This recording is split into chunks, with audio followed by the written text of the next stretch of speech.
Match number 11 of the ACC Emerging Teams Asia Cup will see Pakistan A taking on the United Arab Emirates. This match is a virtual quarter-final as the winner will be the fourth and the final semi-finalist of this competition. Pakistan A registered an emphatic win over Oman in their previous game. And Pakistan have won the game by 74 runs. While the UAE was steamrolled by India in their last outing. India get this done in just 10.5 overs. India A emerged victorious. The stakes are high and the winner will walk away into the knockout phase. Who will emerge victorious? It's another virtual knockout this Wednesday afternoon at the Oman Cricket Academy.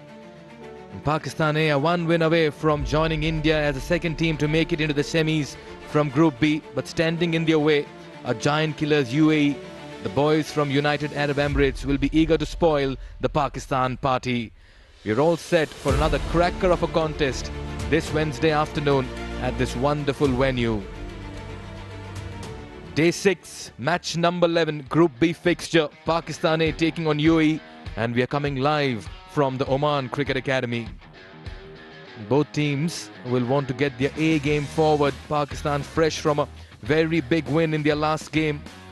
74-run victory over Oman in the last encounter of theirs, and they'll be buoyed by it. And all eyes will be on UAE as well, who will be eager to make it count. They have a change in captaincy. Rahul Chopra will be leading the side for UAE, and this is what he has to say ahead. As we look at the points table, Pakistan A and UAE involved in a slugfest today. 2 points apiece. A winner will take them into the semis as well alongside India A. There's a change in personal right on top in leadership for UAE. It's going to be Rahul Chopra, and here are his thoughts ahead of this big game. Rahul, बहुत ज़बरदस्त performance थी पिछले match में. अब ये एक almost quarter final है. इस तैयारी को किस तरह से आपने अपने आप को प्रिपेयर किया मेंटली?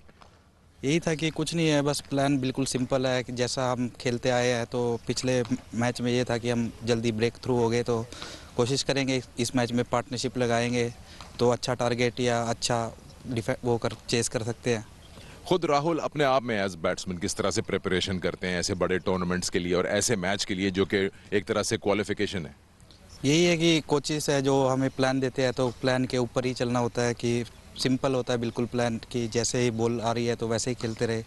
तो प्रिपरेशन हमारी बहुत अच्छी थी. लास्ट टाइम हमारा कैंप बहुत दिनों से चल रहा था. ओवरऑल टीम का मोरल बहुत अच्छा होगा, क्योंकि जब आप खेल रहे हो ऐसे टूर्नामेंट में जहां इंडिया पाकिस्तान भी हो, तो ये एक मेक एंड ब्रेक होता है. प्लेयर कहीं का कहीं पहुंच जाता है अगर परफॉर्मेंस दे दे ऐसे मैचेस में. हाँ जी, ऐसा मतलब ये काफ़ी अच्छी टीमें हैं, तो इनसे सीखने को भी बहुत अच्छा मिलता है कि हम इमर्जिंग कप में खेल रहे हैं. तो और अगर इनसे जीतेंगे तो टीम का कॉन्फिडेंस बहुत ऊपर जाता है. चलिए, good luck to you. Thank you. Rahul got a 50 against India in that losing cause, but played really well. This is the penultimate league match and the last of the league days as well. Pakistan taking on UAE, and then later in the evening Oman will take on India A. Lots to look forward to, and for Pakistan as well, they'll quite certainly bank on a certain Shahnawaz Dani, who was brilliant in the last game. 1 for 13 for him in 4 overs. Here are his views on this contest. Dani, we're waiting for your, all-time long celebrations on those big wickets. You think that you're going to get that today? Hope so. Let's see, Siku bhai. Because I used to love my celebration every time. Rather I play my domestic, rather I play for my country. So I love my celebration. We haven't seen you bowling those fast, quick bouncers in that previous match. Any reason why you've not been going for that short ball? So I think last game was very important for us. So that was our first win. So about wicket was better low, and I used to bowl on my wickets to wicket. So that's why I didn't bowl short ball too much. What's the plan for you against UAE today? How are you looking to bowl at them? Yeah, it will be a crucial game today, and like a same and a very simple plan for me. Team management gave me a good confidence. First match I didn't play, so today like a same game plan as I bowl against Oman. So wicket to wicket. All right, great. Good luck to you, Dani. Thank you so much. Well, Pakistan has the luxury of a lot of all-rounders. Arafat, Minhas, Qasim have been amongst runs and wickets. Dani has come and bowled well. Rahul fresh from a 50. And Farooq and Basu will add a lot of depth and variation with bat and ball in the middle. It will all boil down to the much important toss in the middle. And Sikandar Bakht is with both the captains for the flip of the coin. Hello and welcome to another virtual quarter-final here. It's a big contest. This will decide another semi-finalist position right here this afternoon in Oman. I've got the two captains to my left, starting off with Pakistan A captain Mohammad Haris, and Rahul is leading the UAE today, and we have Mr. Prakash Bhatt, our match referee. Haris has the coin. Heads is the call. It is tails. Haris, what are you going to do? We are batting first. Batting first. Good win in the last game. You've got some momentum on your side. Let's begin with the changes. Any changes? Yeah, we make 3 changes. Zaman Khan and Imran Jr. and Ruhail Nazir is resting. Haider Ali comes in for Ruhail Nazir, and Ahmed Danial debut, and Abbas Afridi. What kind of pressure senior side feels in a game like this, where if you don't win, you don't qualify? Yeah, it feels very difficult, to be honest, and we wanted to beat every opposition, and this is what our momentum. We have the momentum, but we wanted to beat them as well. You've chosen the bat first. Now the pitch, of course, we know it's getting low and slow. What kind of score is defendable here? Anything 160, anything about 160 plus will be a good score here. Okay. Good luck to you. Thank you. Rahul, new responsibility. Captain, congratulations. And how are you looking at this? You have to chase now over here. Happy with that? Yeah, I wanted to bowl first, and because chasing is good to that wicket. Wicket is good to batting. Okay. Now, since you are the captain, are there any changes in the team? Yeah, 3 changes in my team, and Suri, Akif Raja, and no problem. We'll look at it in the... Now they've decided, they're saying 160 should be a good total. What is the chaseable total here? 150, 160 is the good. Okay. Good luck to you. Thank you. Okay, so the news. Pakistan A have won the toss and they've decided they're going to bat first. All right then, a host of changes for both the teams. 3 changes here for Pakistan A. Zaman Khan missing out, Imran Jr. as well left out, and Ruhail Nazir, the player of the match from last game, too has been left out, and Haider Ali, Abbas Afridi and Ahmed Danial have been included in the playing 11. UAE as well making 3 changes. First up, it's Rahul Chopra who will be captaining in place of Basil Hamid, and then you have Jawadullah, Nilansh Keswani and Vishnu Sukumaran missing out. And the players coming in, Dhruv Parashar, Rakib Khan and Tanish Suri. We're all set to see what this circuit has to offer. Sikandar and Salman with the pitch report. All right, bright and sunny out here, and it's a very, very dry surface. We've been talking about that. So Salman Bhatt alongside me, and looking at how the two teams would be reading this particular pitch and what they would like to do. Well, it's very obvious that we have seen it's been, getting hot and hotter, and the pitches have got dry. Now, if we were to specifically have a look at the spots, right here, you can see the surface getting more abrasive, so this will provide definitely more grip. And I think the cutters will come into play, and the batters need to watch out for that. So if you're the captain, your combination of bowling attack would have more spin? No, spin, and also the fast bowlers can use it to good effect with cutters and with their, if they have the heavy ball. You see, we haven't seen much use of the short ball. These pitches are hard, they have good carry. So none of the bowlers have opted for that sort of a delivery. I think that can be really handful over here as well. Well, there you go. If you're quick, then try the shorter deliveries, and of course the variations for the medium paces. It is still a lot on purchase. Thank you, gentlemen. As always, very incisive with that explanation. What's it been like with pacers and spinners in operation? Take a look at that. Wickets gone to pace. Economy on the higher side when it's been pace. Spin has had a better economy, and the average as well, and balls per wicket to maybe just very even at this stage. Not much separating, just that the wickets tally for pacers at this stage a little bit more than the spinners, but you expect the spinners to come into play as this tournament progresses as well. Omer bin Yusuf comes in as opener alongside Yasir Khan. So change on top in this opening combination. Mohammad Haris, usually the captain wicketkeeper, opening the innings with Yasir Khan, has dropped himself down, and with Dhruv Parashar getting a go, you'll see the off spinner in operation in the very first over in match number 11 on day 6. And a very good afternoon to Salman Bhatt as well. Thank you, Mikhail, as things kick off. Straight away, a dot delivery within the stumps. Umair bin Yusuf, interestingly, has been promoted to open the innings, and for some reason the captain has disappeared from this position. Change of plans. I thought Rohail Nazir, the player of the game in the last match, would be playing because he finished the innings so well in the first game. But Haider Ali coming back, and I think they've opted to ask him to sit out, whereas Umair bin Yusuf could have been the other person to look forward to.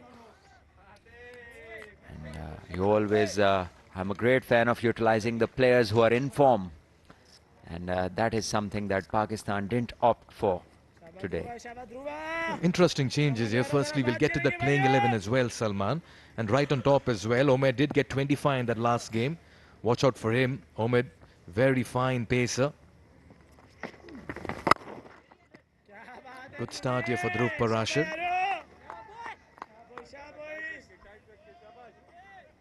Very crucial encounter for both these teams, a lot at stake. And finally, Pakistan A is off the mark, and so is Umair bin Yusuf with a single down to long on.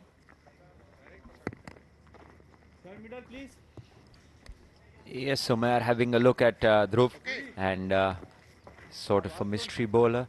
So it's always sensible to have a look at a few balls, especially if you are batting in a position that you are not very accustomed to. Yasir at the other end showed good form against India. In the previous game, he was probably taken by surprise with the lack of pace. One-handed cover drive, offering an easy catch. It's the first over up, and Pakistan are 1 for none.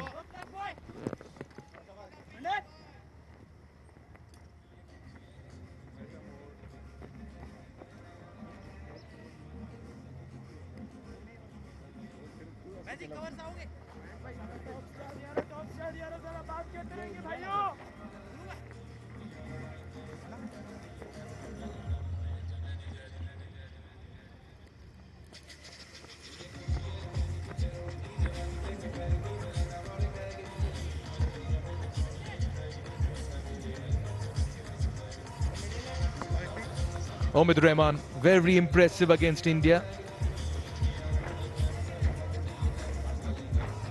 Omid Rahman, very impressive against India. Got the wicket of Prabh Simran Singh, 20 years of age, an economy under 7 when you're bowling in the power plays. How good is that? Slip in place for him. Captain really trusting his premier fast bowler. Fine up in the circle, 4 fielders on the off as well inside the 30-yard circle. You're all set for over number 2. From the far end is Omid. Slashed hard. Work to do for the field and the deep, but he'll not be able to cut it off. First boundary here for Umair. That's a lovely shot. That's a great way to start for Umair bin Yusuf against the fast bowler. Width on offer, and he accepted it. Let's have a look at this stroke. On top of the ball, playing it late, and keeping it all along the carpet. No chance for the third fielder over there. And Pakistan have their first boundary.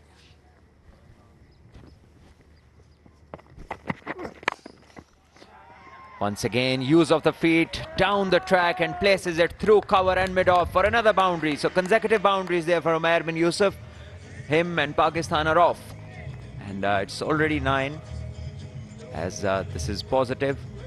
He had a fair idea because the previous delivery was a short one which went for the boundary, so the bowler would compensate with a fuller length.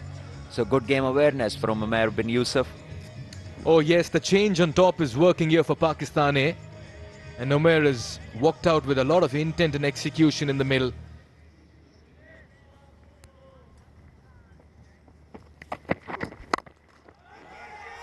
Another big one. And this time he will clear the ropes very easily. Great timing.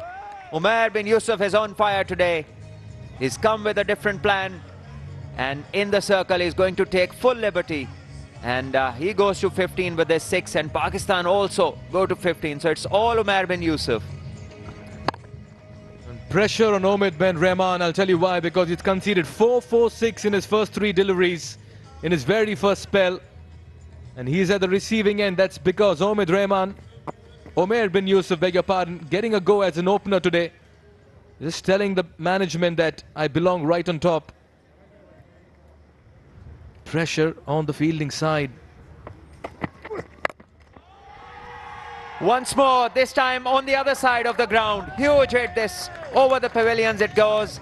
And he is on absolute fire today. 21 he moves on to, and so does Pakistan with this second consecutive 6. And Umaid is already feeling the heat. One from the sun and the other from the batter. Well, he's peppered the bowling at the moment, is Umaid. Look at that for a strike. Look at the height and distance he's got. He's smoked that with consummate ease. He's raced to 21, and all 21 runs for Pakistan, from the bat of Umaid. I'll tell you what, Rahul, the current captain, Basil, the former captain, Umaid, the youngster, all getting into a cabinet meeting over here. Mohammad Harris in the dugout. So this is the ongoing over for you. Boundary of the first delivery, boundary of the second through covers, and then came these two huge hits, one over cover. Great connections these. And then this one taken from Lunt and put over the pavilions on the leg side. Mohammad Harris is sitting in the cooler confines of the dugout. He seems to be padded up, just demoting himself in the batting order. A designated opening batter, missed out with the bat in the first 2 games. Salman, good move, of course, the way it's paid off, yes, but what are your thoughts on Mohammad Harris dropping himself in the batting order? Well, Mikhail, my thoughts are very straightforward. In any case, Umair bin Yusuf was in the very first over batting against the new ball, and wasn't very much late in the second match either. 2 dismissals of Harris where he looked out of sorts and wasn't very confident. So sometimes it's good to take a breather and ask somebody else to do the job. This is a good comeback delivery from Umaid in the block hole. A ball for all times is this. Yeah, Mohammad Harris out in the very first over in the first outing, out in the third over in his second outing. And in the third outing, he decides that, okay, I'll not open the innings for a change. I'll just drop myself and maybe just take my time to understand the situation and then come out to bat. Well, the move so far has paid off. He's looked good. Direct hit. This could be close. Omid believes this is going UAE's way. And Umair, with that pensive look on his face, is telling a picture here. Already 20 of the over. Why do you want to take this sort of a risk for just for 1 run? And that too when you have struck the ball and struck it firmly. This is out. This is gone by miles. And Umair bin Yusuf will only have himself to blame. This was his call, and he'd already made 20 runs of the first 4 balls. And absolute disappointment for him and for the Pakistan dugout, because he was looking great with his initial 4 strokes that he played. But now he can only go out and watch others bat. What an eventful over. I wonder if that run was on or no, but what a throw as well from mid-on by Basil Hamid. Shy at the stumps, directed at the bowler's end. He knew it. He looked at the dugout as well, and he had already given the decision much before it went on the big screen. And Umair's lightning quick innings of 21 for 11 comes to an end. He walks back for 21, Pakistan at 21 for 1.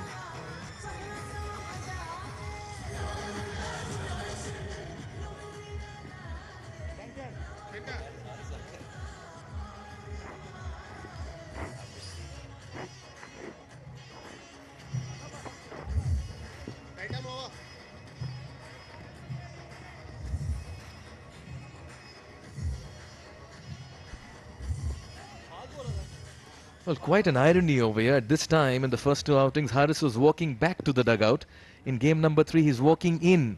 That's because Umair is run out in dramatic fashion, and the captain walks out at number 3. That is on your demand, Mikhail. You were missing him so much that you attracted him to the middle. We were missing him, Salman. I was quite enjoying Umair bin Yusuf's knock. Sanchit to take up the attack. And good start. Balls in the right areas, and an easy one to the Pakistan total. Harris is off the mark. Or is it Yasir?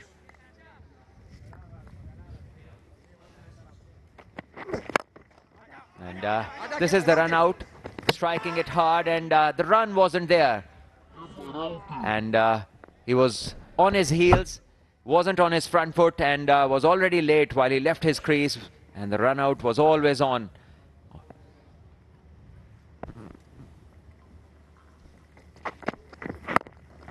And also for a brief second I felt Umair was planning to run around the bowler, then he decided to go straighter.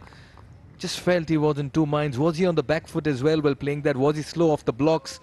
But that was a needless run, completely suicidal by the end of it. And you'll really go back and tell Umair bin Yusuf, why did you have to run for that?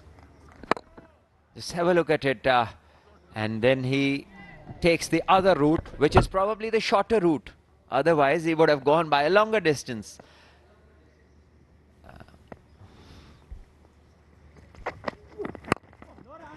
Once again, Sanchit bowling in the good areas. And Pakistan batters will have to see out the good lines and lengths. They're already off to a flyer, 22, and we are into the third over. 1 wicket down, and that too of a run out which wasn't there and wasn't required at all.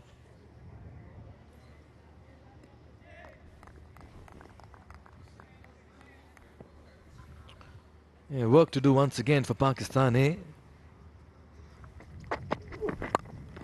This is down the leg side, and was this a chance for the fielders? We'll come back and have a look at the replay. Meanwhile, it's a job well done by the fielder. He's restricted it to 1 run. We shall see if this was a catching opportunity. Tanish Suri is the fielder who made the effort over there. Down the leg side this time, and well, that was a catching opportunity. The bowler would feel unlucky. At this level, you expect these sort of catches to be taken. And it's these half chances that make for great opportunities and openings for the fielding side. Just checking for the shape of the ball as well. Very early in the innings, Salman, just the third over. Here's the pitch for everybody who's watching the game. We can see it, the surface, the grass is turning to straw color, the pitch is getting dry, and we saw how grippy it was last night, and it will be grippy today. And the batters will have to watch out for those cutters from the hand.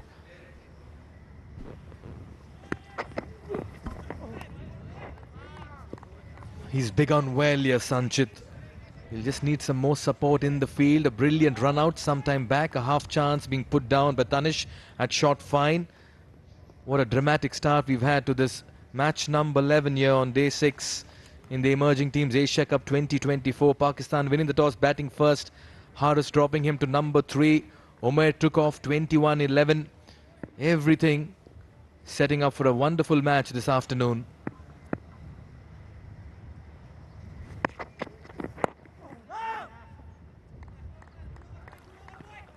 It's 3 overs bowled, and Pakistan are 23 for 1.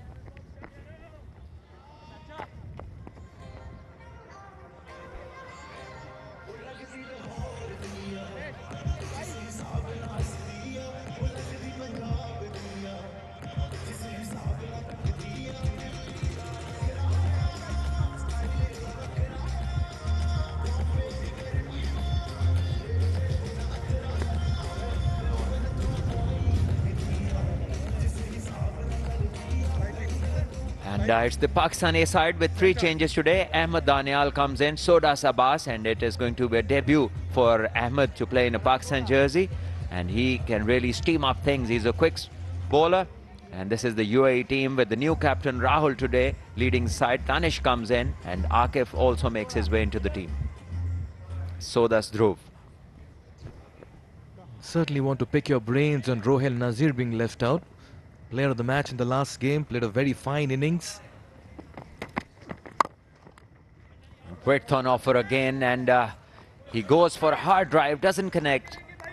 Yasir showed good form in the first game against India, and the second one, driving away from his body and lack of pace, did not allow him the kind of control he would have liked, so he held out to the covers. Meanwhile, Akif Raja, who's made the 11 in this game for UAE, he will be up to impress his captain and his teammates. and the only way is to pick up wickets.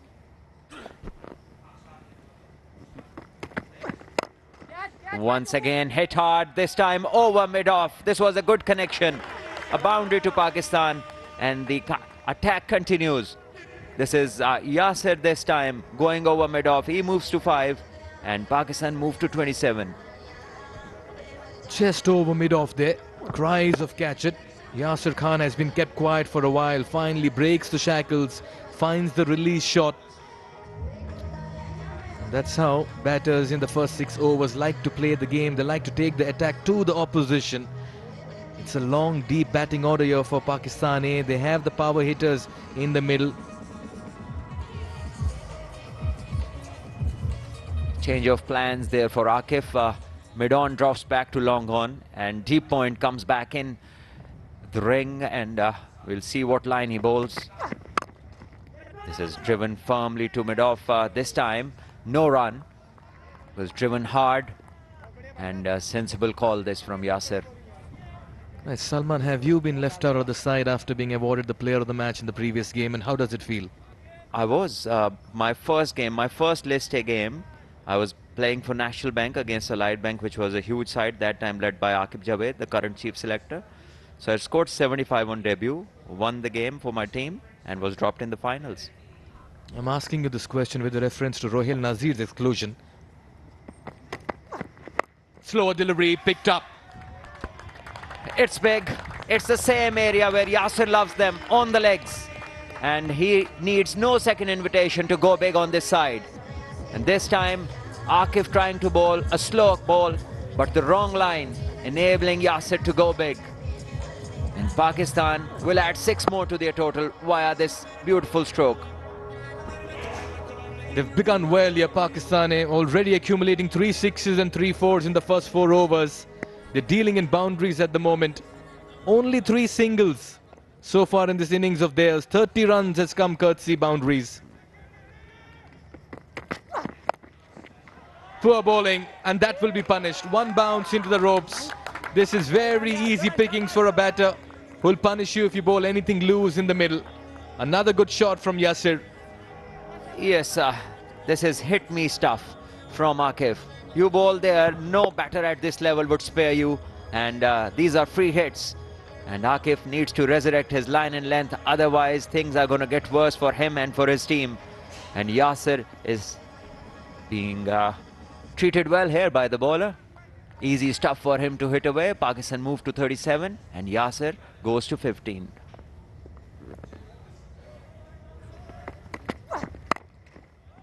And once again in the gap, good use of the wrist, opening the face of the bat, placing it to perfection, another boundary. So it's 18 of the over as 4 are completed and Pakistan move to 41 for 1.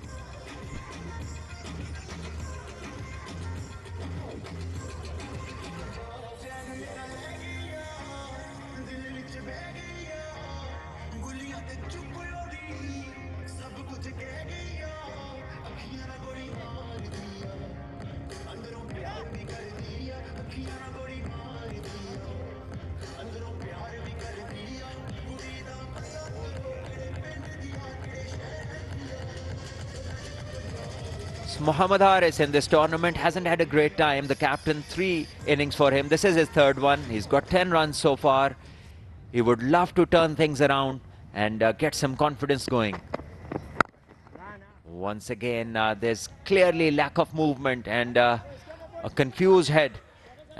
If we can have a look at this feet movements since this inning started, so his feet seem to be stuck at their positions. Yes, he's neither forward, neither back, and has been all hands and bat, which is showing that he is not clear in his head, and the lack of form clearly shows. But it only takes a few good strokes to get back all the stuff going where it should be. And Salman, what's helping him is the runs coming from the other end, and that's why he'll not have to go after the bowling. He can take his time. We understand he's out of form, he's a little tentative, more circumspect, a lot of doubts and demons in his mind. Once again, have a look at this delivery. So he's slightly better position this time. He was back and across to that short delivery. And I hope he's thinking, like you said, that that the runs are coming from the other end, so he can take his time.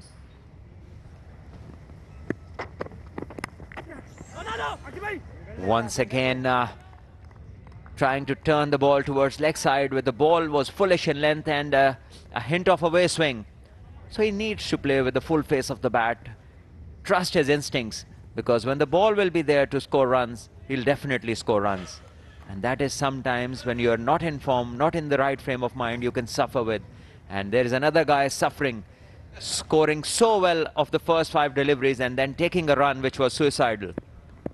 Omer bin Yusuf will be cooling his heels now in the dugout. That's a shot of a batter who's low on confidence.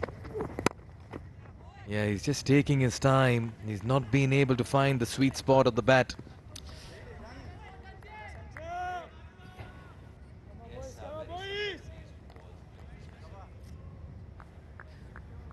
Yeah, Haris, almost no use of the front foot over there, because last 2 deliveries were very full in length. So had he moved with a positive intent towards the ball, he could have got runs on those 2 deliveries. But the important thing is that he stays in for the length of time and he'll get better. Salman, I was having a chat with a great batter and I did ask him a question when he was going through a slump. And the reply he told me is, when I was batting in the middle, I didn't know where the next run will come from.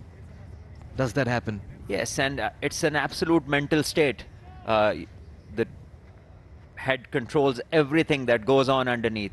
So when you get into that frame of mind, things can stop working and do funny things which you don't normally do.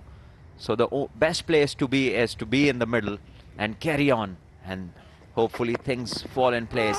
Just have a look, no feet again, only hands going, and a maiden over for Sanchit, wonderfully bowled, and Haris woes continues. 5 overs bowled and Pakistan 41 for 1.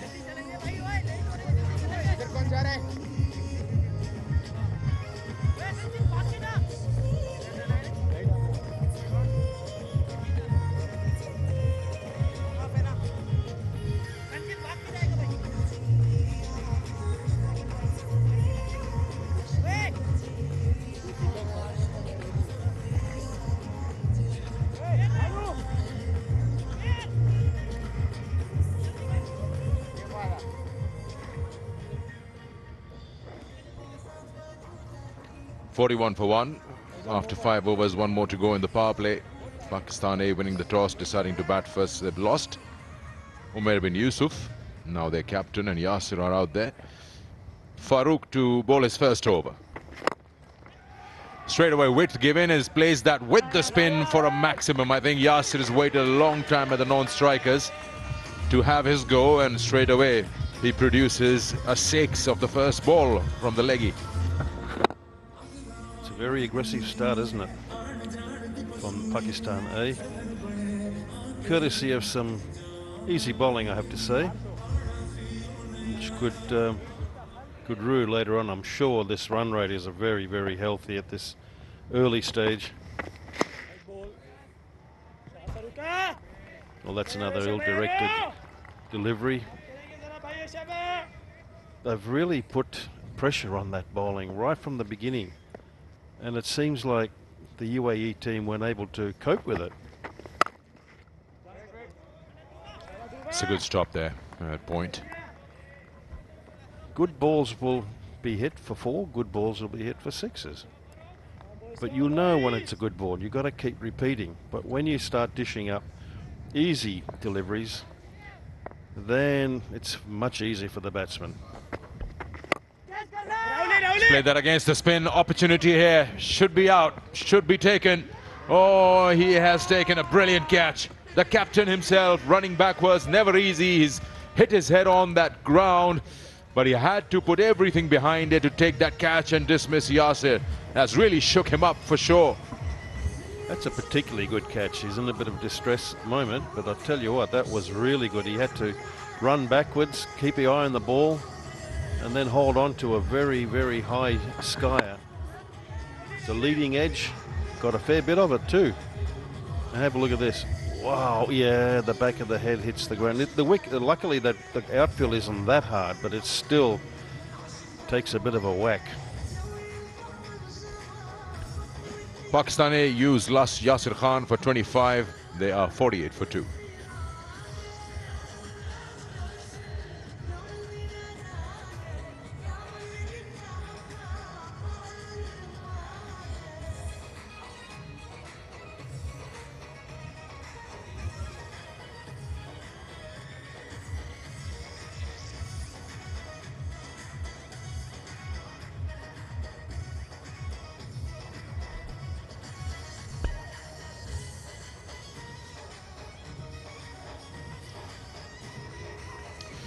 Qasim Akram comes at number 4. He's been in good nick. Will be heavily dependent on a good chunk of score from his bat. He's been a very promising youngster for Pakistan coming through the ranks, and he's produced some good performances in the past. 64 his highest. He's got a fairly good strike rate. 56 games to his name. Center.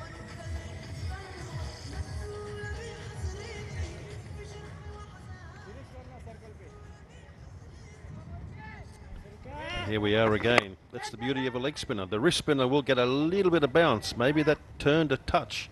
But look at that catch. I think you've got to give full credit to a wonderful effort. And that hurt, I have to say.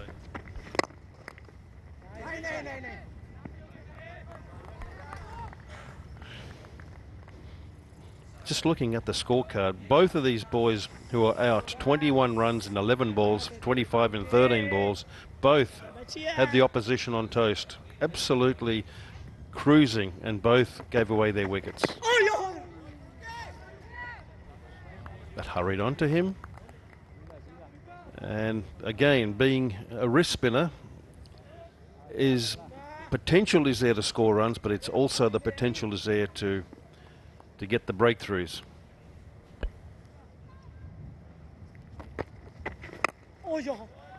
And looking to play him against the spin. Power play is done. It's 49 for 2.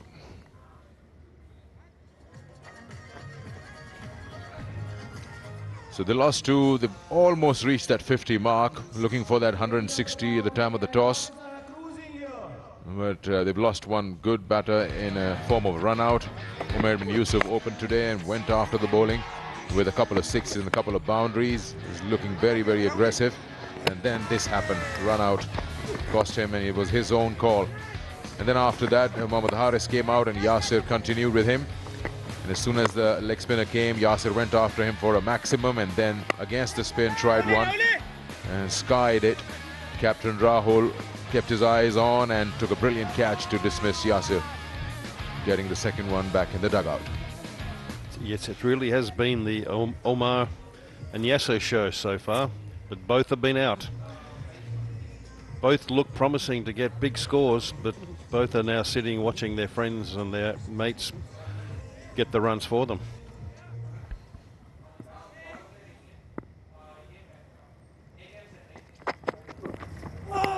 Was a beautiful delivery. Coming back to what happened before Yasir's dismissal, I was just about to call it, but then maybe I was a fraction late. It was the over before that was a maiden, and that just almost, as a great delivery, almost became Yasir's responsibility to come out and then strike as many as he can, because his captain had played a maiden and he lost his wicket. It's almost a case of what, I've got to make up for it. My partner is struggling a little bit, and he really is trying to find rhythm. So I've got to make up for my partner's inability to make contribution, and that certainly could be playing a part in, in the way in which he approached it. So there's Haris, 9 balls for 1 delivery. When you are out of form, it really is playing on your mind, and what happens is that there are a lot of distractions that come into your head, and the primary objective of a batsman is to see the ball, make a correct decision and execute. But when you've got all these distractions coming, where am I going to get the next run?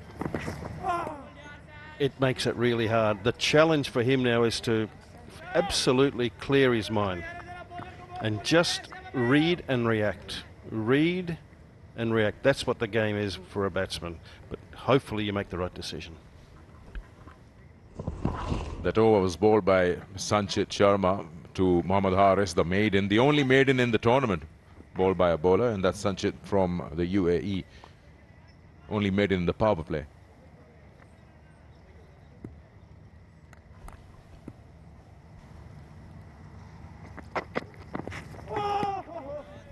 He has got some good ones, though, I have to say. But I've got to also say that he's not the only one, Haris. Haris is not the only one to go through a bit of a dip in their form. Happens to everyone. And have a look at this delivery. It just moved a little bit and just missed that outside edge of the bat. Really good length, good direction. And there's still no runs against the bowler's name. He's bowled 2.4 overs. Unbelievable. Very good.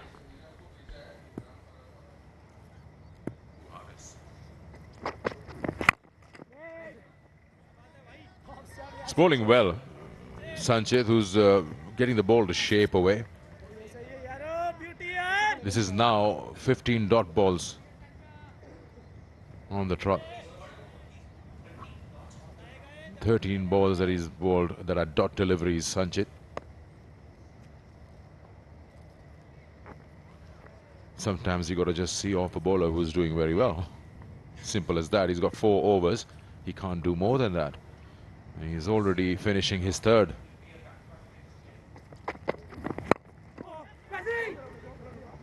He almost handed it back to the bowler with that leading edge. Well, he'll get 2. And also 50 comes up for Pakistan A. 51 for 2 after 7.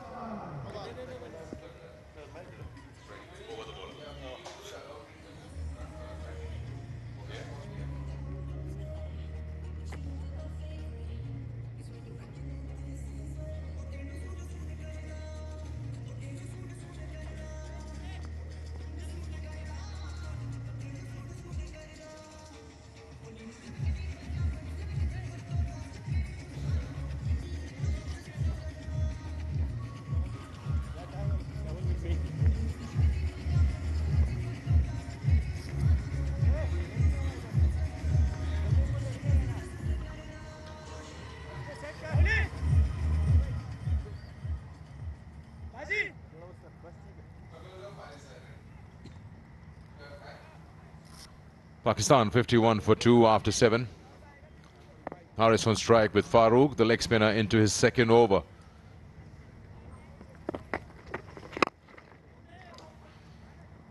Single. Let's head down to near the dugout where Imran Farhat has joined us from the Pakistan camp. Imran, how are you? Fine, thank you, guys. Just I hope you can hear me. Yeah, there you are. Imran, just to look at the progress at the moment, how Pakistan's done with the power play. 50 is there, yes, but surely you feel that there is a bit of a struggle, which is why there are changes in the batting order? Yeah, it's a part of plan that, you know, in first 6 overs we have to utilize because our batting stance is quite long. So we have a very good all-rounders also there. So it's a part of plan that utilize the power play maximum, then we can, you know, stable the good runs in between the overs, actually, especially on after the 6 over we can, you know, do some 7 to 8 hours runs. Imran, Dav Watmore, mate. It's been a while since I've spoken to you. How are you? I'm fine, thank you. How are you? You're looking younger every year, mate. Yeah. I've just got one question. With this format, Imran, all the batsmen get full license? Just go ahead and just blaze away, or are they given any other maybe little instruction that'll help them to perhaps get the total that you want? Yeah, it depends on what kind of player you are, so you have to actually look into the player also. So in T20 specialists, it's a full license that according to your strength, then you have to go. Because it's a shorter format that, you know, mostly player you will see that, you know, they won't like to hit the bat 6s and 4, and intent is totally different. So once you comes on the tour that, you know, of course you have to give them a license. Whatever they are, they have to present. Yeah, of course, after the 6 hour that you should, you know, nudge around that, you know, singles and double also. So it's just a quick one. You've spoken about it, that you're looking to give everyone an opportunity, but then does that hamper you finding your best 11 for the semis if you qualify? Yeah, of course, because they all are very talented and it's a part of our development also. And whatever is that, you know, all the players are coming here, they should get the chance, and before the semi-final that you can, you know, utilize our best 11s. So in the bench we have a quite big strength that, you know, they already playing a lot of cricket in Pakistan and all over the world. So it's a part of plan that we have to give everyone chance. Okay. Thank you so much for joining us. Yeah, thank it's you. 56 for 2.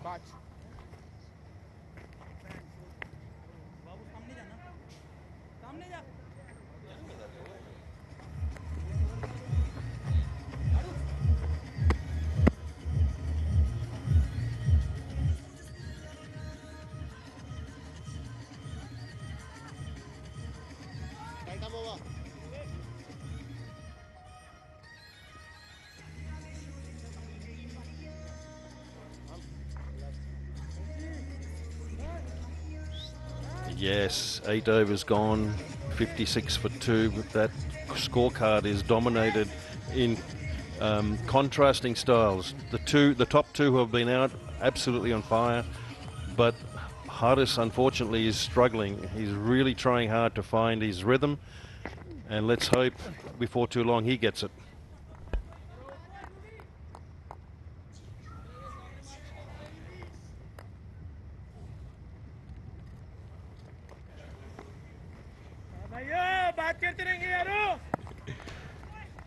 Ninth over. Now that's the point over here where Ansh is now done with his 3 overs.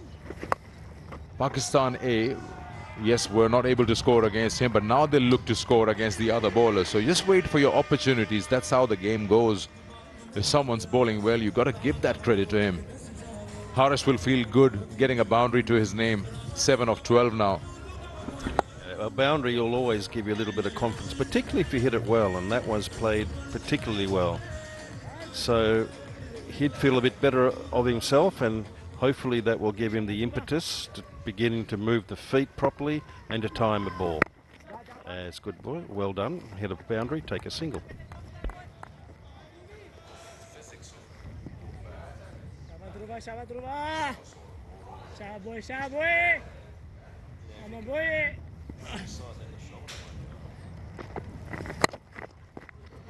Slightly short again, and again pulled away.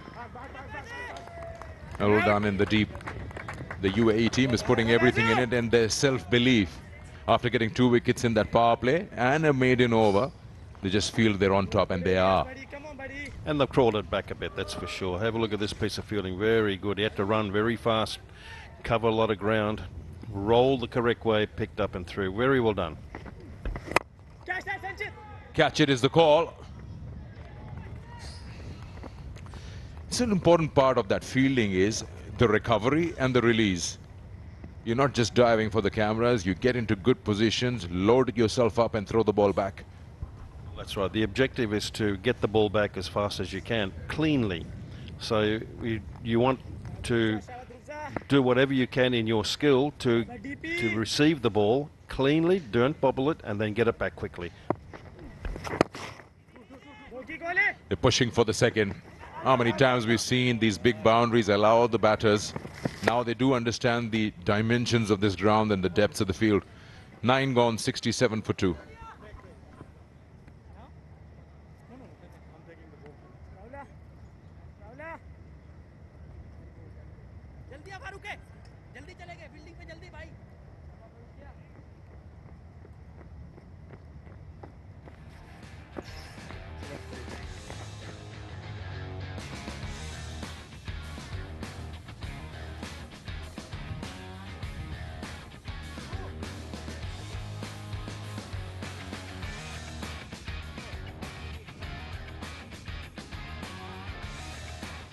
Final run for the home side.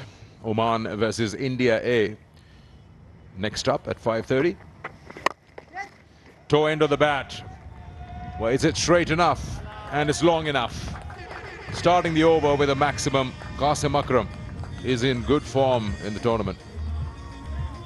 Yeah, good positive shot. We thought it may have not had enough legs on it, but it certainly did. And it was nice and straight too. Not many fielders can stand there. So that was a good start for the green team, but now you've got to minimise the runs in this over.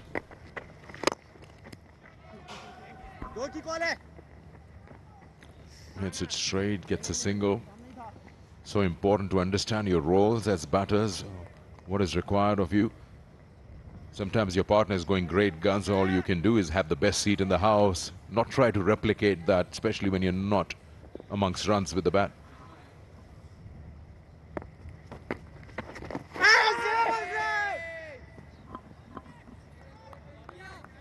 Would it be a worry as a coach for you if your opening batter is getting dismissed bowled, rather than trying to hit a ball and get caught somewhere in the power play? Well, it's always a bit of a worry. It's just clearly missing leg stump. That the appeal was just in hope and anything else. Certainly, if the opening batsman's getting bowled, then there's a little bit of a problem in his defence. An opening batsman's normally dismissal is nick behind. They've got the brand new ball, it's moving, but when you're starting to get bowled, then or LBW, clearly you're not playing in the right line, or you're playing across it, and that's a little bit of a worry. It's a little too wide, but gets away with it.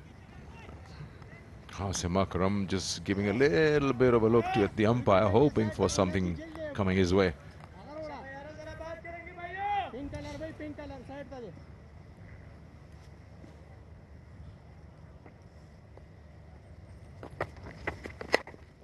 Should be a wide.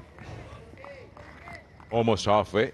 Would you settle for that? 76 for 2? I think it could have been better given the start that we've seen Omar and Yasser give. I think it could have been better. Yes, there's a lot of dot balls being played. I think a little bit more would have been much better.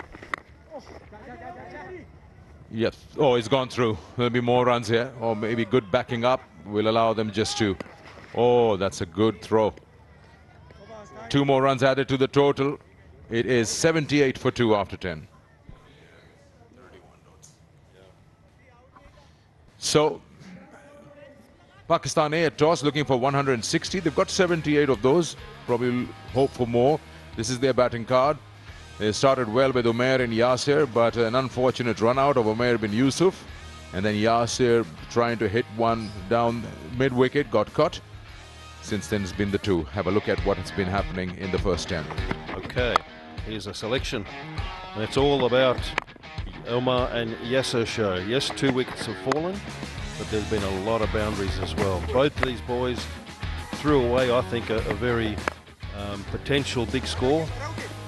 But still, there's the first one of a run out, needless run out. That one a little risky over the top, but still he got his boundary. Bad bowling. That's just an easy shot that goes to the boundary. Another very, very good conviction on that. And there's the wrist spinner. Now this is a very good catch. Had to run a long way over his shoulder, closed his hands on it, and then fell backwards. Wow, that's went straight, and that covered the distance. First power play maiden from Sanchit. The wicket taker is Farooq, and they've tried 5 bowlers in the first 10 overs, the UAE. And if you're around this part of the world, Oman is a place where you would want to be.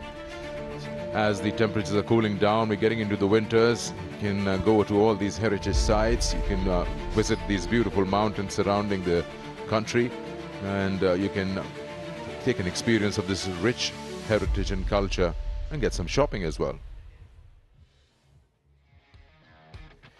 And if you're around here today, then don't miss out the action from India A versus Oman, which is later in the evening, and I'm sure there'll be people coming in big numbers to support the home side and India A. Okay, here's the points table in Group B. India clear favourites. Well, they've already qualified. And then Pakistan and UAE today. Whoever wins this will definitely be ending up second. So all to play for this game. It's going to be a beauty, I think. Let's hope that UAE can get a few more wickets.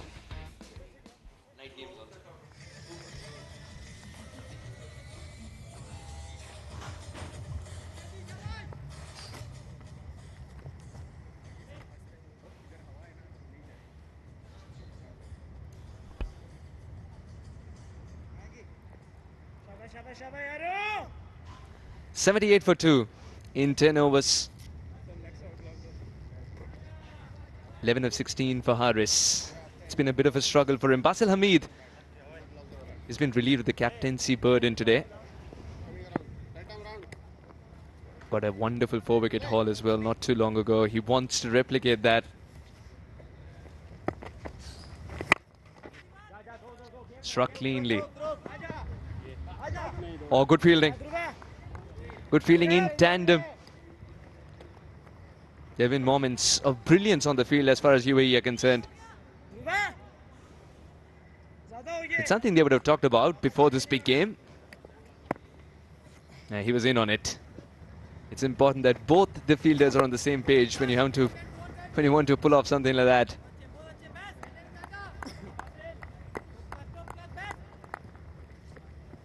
I'm very interested to see how many cross-batted shots would there be against Basil, especially from Qasim. Salman joins us in the combox. Welcome. Thank you, Sahas. It's been a slow recovery. The openers earlier on blazed away with the starts, but then Sanchit came in and he really pulled the brakes, and he bowled really well. I think the most economical first 3 overs of the tournament, and at the moment Qasim and Haris doing the rebuilding thing, and Haris not looking very comfortable, but the good thing is that he's in the middle, and this is the ball that might get him going. This is huge on the leg side, was asking for trouble, and trouble it is for the UAE side, and Basil goes for a 6 and gives Pakistan the much required momentum. Yeah, he played 18 deliveries before this. Calculated risk from Haris. And that came onto the bat nicely. Flew away for 6. Now we're into the 11th over.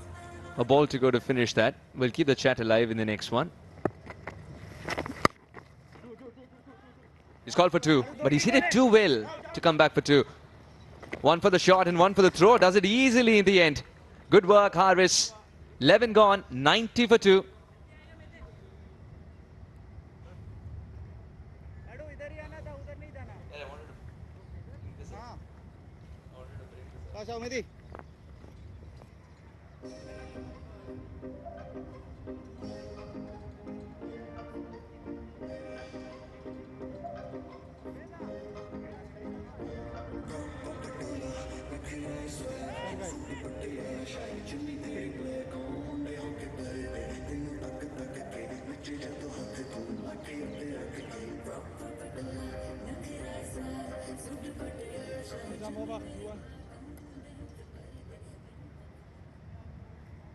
Cricket fans, download the ACC app now. The iOS and Android QR codes are right in front of you. Subscribe to our YouTube channel. Do follow us on Instagram as well. He made it look so simple, but in hindsight, too much risk for a shot that's granting you 1. Yeah, it didn't come off, was bottom of the bat, didn't go the direction that he intended to. And Qasim is taking risky singles. He can play much better cricket than that. He has all the talent in the world and has all the shots. And at the moment, Pakistan need these two to build momentum.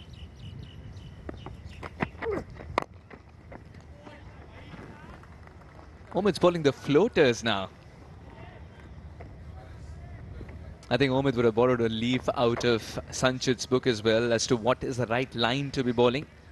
Apart from this one was very calculated. Yes, probably rolling his fingers over for a cutter, and that is the way to go. If you don't have great pace, then the only other option is this. Once you offer some pace and you're in the slot, the batters can have a good time on this pitch. So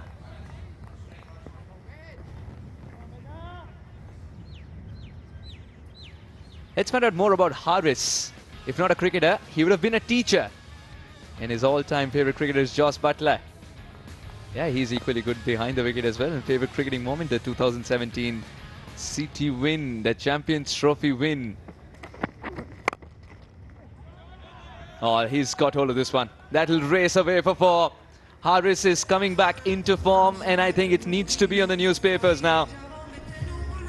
It's in the slot, and pace offered, a half volley, and he didn't need to move much for this. Just have a look at this. In fact, a full toss, and he's been middled and put in the gap, and the bowler can look at it with disappointment now, but he needs to get back to his line and length and do what Sanchit has done.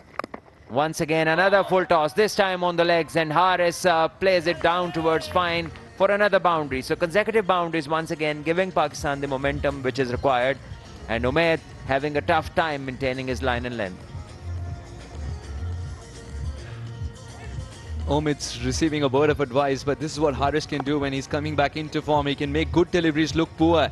He moved across to open his options up, and it became easier for him to guide the ball to the fence in that region. 31 of 23 suddenly, and 11 of this over already.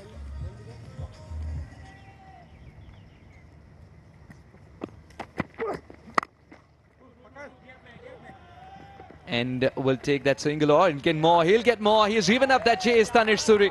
It's not something that you see usually. 100 comes up for Pakistan, and in superb style. In fact, now it's 4 more. 105 for 2 after 12.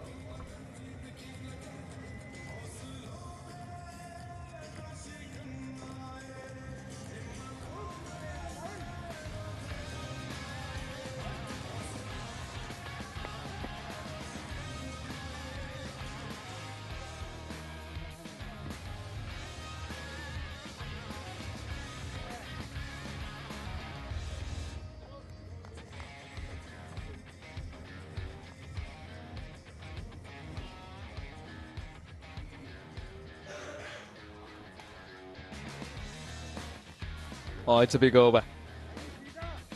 The 12th. Before this, when they had a couple of big overs, one of them was a wicket taking over as well, so that's what UAE would be aiming at. But then Sanchit decided to not give land to build a Manhattan in between.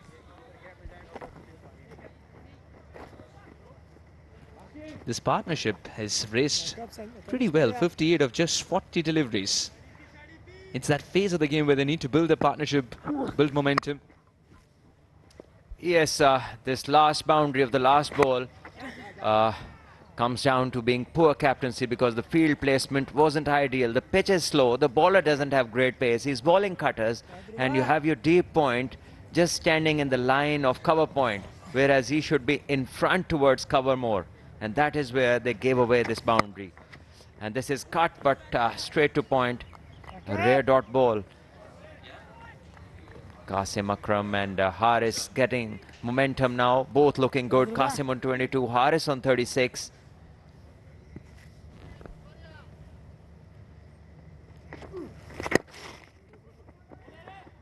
Bit of a stutter, but that was to ensure it's only a single. Not being greedy at this stage, Pakistani. And that's what Qasim can do sometimes. He can be a lovely fielder for the opposition. Indeed, he's a wonderful fielder, good athlete, quick across the ground.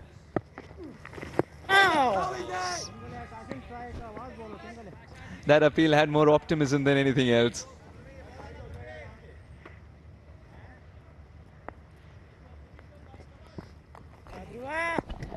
Yeah, way outside the off stump. Can't be given LBW from there. And this goes over cover this time, and the fielder will get to it.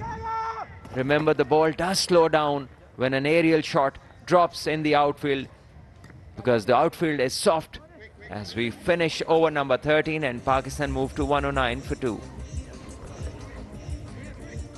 Haris has had a journey that has fast-tracked him through different stages of cricket.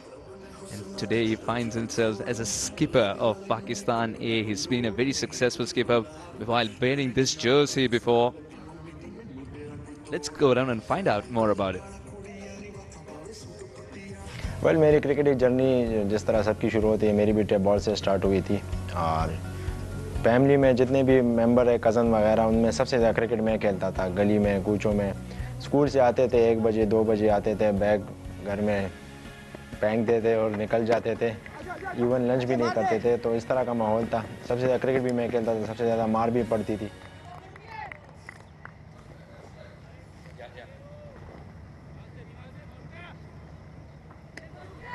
$110 for 2. It's always great fun listening to Haris. Every cricketer has his journey before he reaches this level, doesn't he? Oh, this could be an opportunity. Fielder coming underneath. And the partnership's broken. Qasim's got to walk. Farooq is the man once again that UAE look up to. And he doesn't disappoint. Once again, Qasim disappointing his fans. And I'm sure he'll be disappointed himself. Not a percentage stroke, going against the spin and against the run of play. There was a nice partnership developing, and he was set. And this pitch requires a batter who is well in to go after the bowlers once the ball is old. But he departs now, got 23 of 28, and Pakistan lose their third on 110.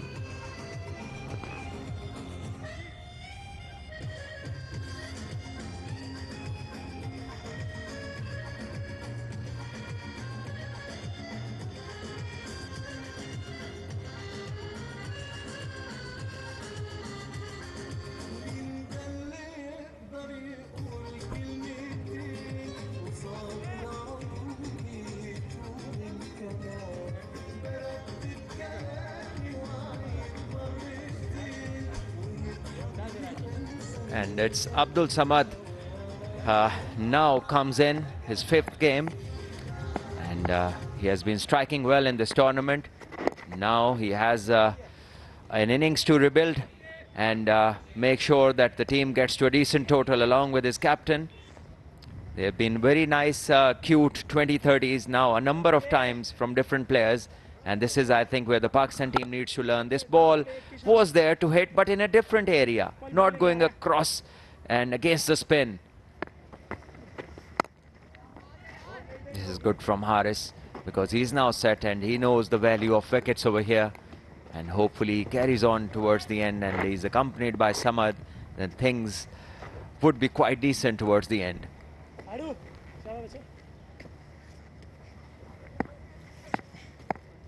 Haris has suddenly become the consolidator. He's spent time in the middle. He's also seen the phase. Oh, this could be a close call. And it's given. Samad was stuck at the crease suddenly. His feet didn't move. And the umpire said, that's enough. That would have hit the stumps indeed. Well, this is what happens. You play a bad stroke and you take things for granted, and then the two can fall in quick succession. We'll have a look at this dismissal. Pitches in line and hits him right in front of the stumps, and the umpire, rightly so, making the decision without any doubt or hesitation, as the leg spinner Mohammad Farooq is successful and he picks up his 3rd wicket.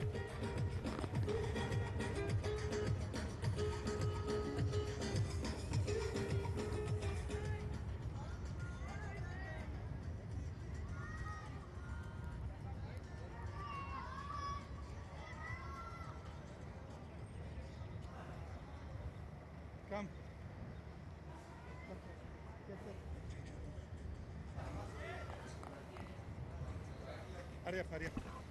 112 for 4 with a ball to go to finish the 14th. A successful over for Farooq. A double blow for Pakistan. Just 3 runs of it. Just the kind of momentum shift that UAE wanted. Because even in the last over, just 4 runs were given away. Salman? I think Pakistan teams are too generous. They give away the initiative all by themselves. They do not require the opposition to grab it from them.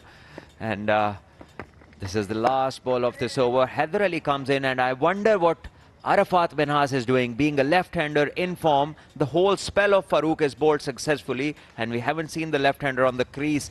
Well, Pakistan 1-1-2 for 4 at the end of 14.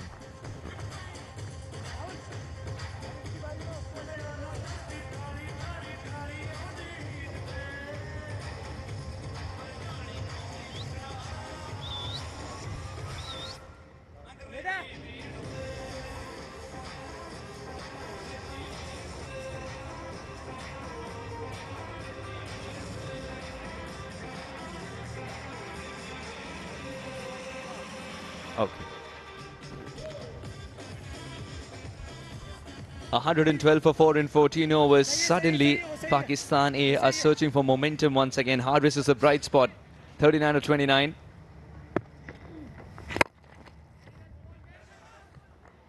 He's gone into the consolidation phase just when he thought he's going to shift momentum, get into the next gear.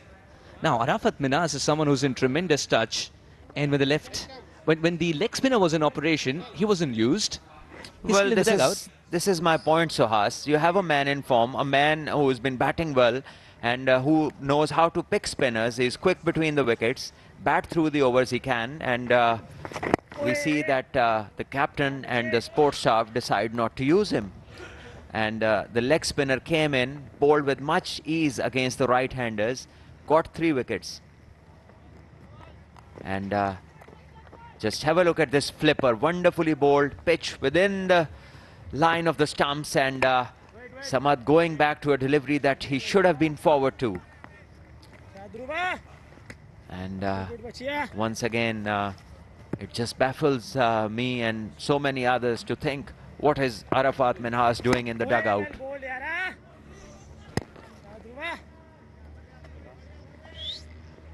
With Samad returning without scoring much as well is more headache for Pakistan. Yeah, Arafat Minhas. Not sure he can contribute much from the dugout. That's what Salman means. Yeah, there's a self-created panic at times. You see, there was no need for Qasim Akram to go for that wild hoik. Once he went, then there comes a good ball to take Abdul Samad. And now it's Mohammad Haris, who doesn't know whether to take chances or to keep consolidating. A role which can be confusing for any set batter while wickets fall in clusters at the other end. 15 overs later, 115 for 4.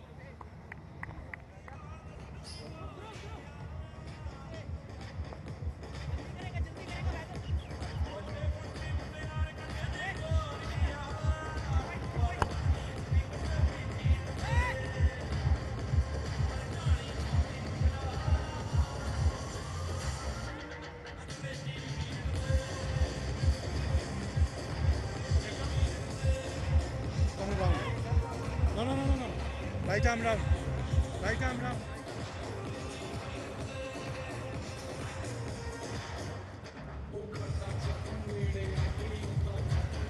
You can download the ACC app right away. All you need to do is scan the barcodes on the screen and you can follow Asian Cricket Council. Just a bit of a wobble here in the middle order for Pakistan, but the good news is that the captain has struck form. Mohammad Haris, 41 and 34. Just lost the wicket of Qasim Akram and Abdul Samad in quick time. Well, look at Sanchit Sharma today. 3 overs, 4 runs only in this particular encounter, and the others have gone for 53 in the 3 overs. Talk about one man making an impact from one end and runs coming thick and fast from the other. Quite a contrasting piece of stat there. Very good afternoon to Sikandar Bakht as well. Good afternoon, Mikhail. Good afternoon to all the viewers. Akif bowling, one of the changes in the UAE side today. Pakistan again hit by wickets falling in pairs. 117 now with a little less than 5 overs to go in the innings. That's the Pakistan dugout there. You've got Imran Farhat and the other coaches, Rafatullah Momin. Nicely worked, beautifully done. This has been manufactured. He's constructed the shot. Not an easy one to play, but when you have the form coming back, the class automatically shows as well. Had to pick that from outside off and hit it a long 45 behind the wicket. Never an easy hit, Sikandar. Yeah, you're right about that. Important part from Mohammad Haris is that he's given himself some time today. It's so important when you're not in good nick, just spend some time in the middle. Allow yourself to have that breather. And then you gradually accelerate back into form. And he's done that pretty well today. He was 1 run of 9 deliveries and now he's 46 of 36. And he's also made an over in the power play. Captain would look ideally to bat all the way for Pakistan A to get to a decent score. back of the hand delivery, just readying himself for the big hit. Had to then change that shot. He's not happy with it. He felt there was a big hit in the making. Yeah, you don't want to do that. The premeditated mindset, you're getting into a position to scoop one over fine when the ball is way outside off, and at times it's been in the stumps. He's lost his wicket. He's been batting well. He could rather play it in front of the square.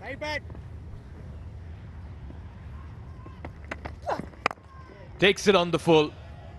Straight to the field at deep backward point. Now Heather comes back into the side at the cost of Rohail Nazir, who was the player of the match. He's somewhere sitting in the dugout. You always look at players in the pecking order, Sikandar, the ones who actually meant to be in the playing 11 come back despite the others getting a chance and performing. Well, the formula, what we just spoke to Imran Farhat, is they want to give everybody an opportunity in the 15 in the round games. But that does put you in a fix. If you make it to the semi-final, have you got your best 11? Or the 11 who are in form? But a little chat. We'll come back to that. 16 overs are gone. 124 for 4. 124 for the loss of 4. It's the final 4 overs. What can Pakistan get here? Can they get to 170, 175? Or are going to UAE strangle their hold?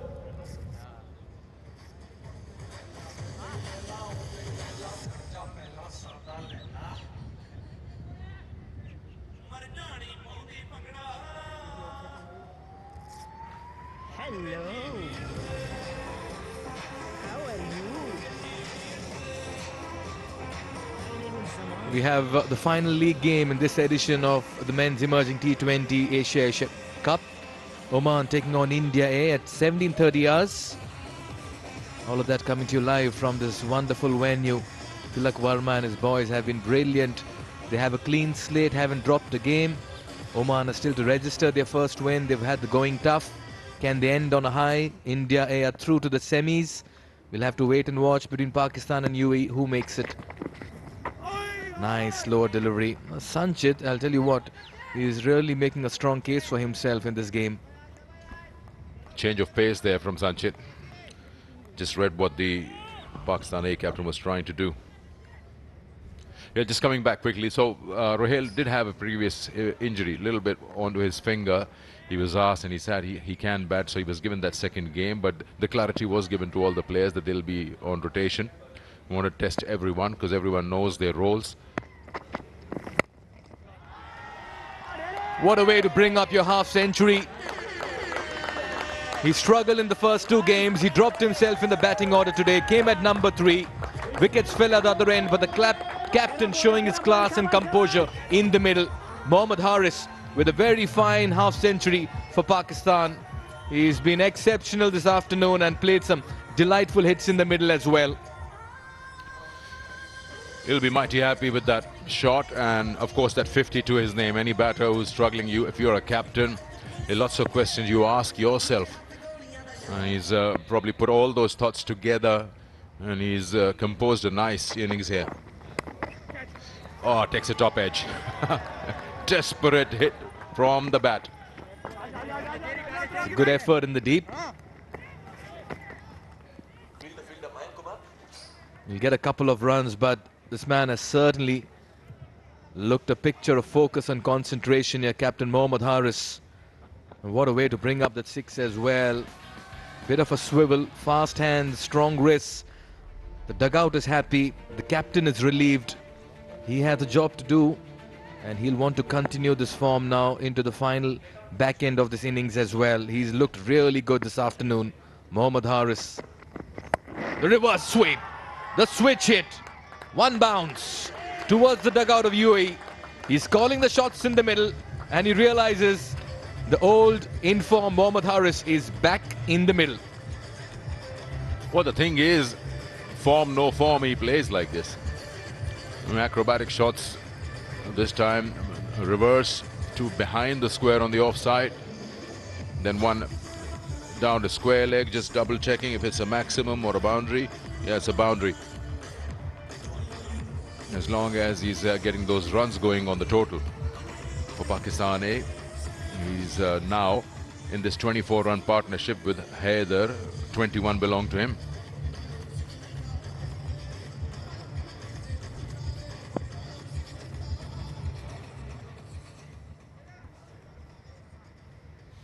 And Sanchit, for the first time, has come in for some treatment in this match.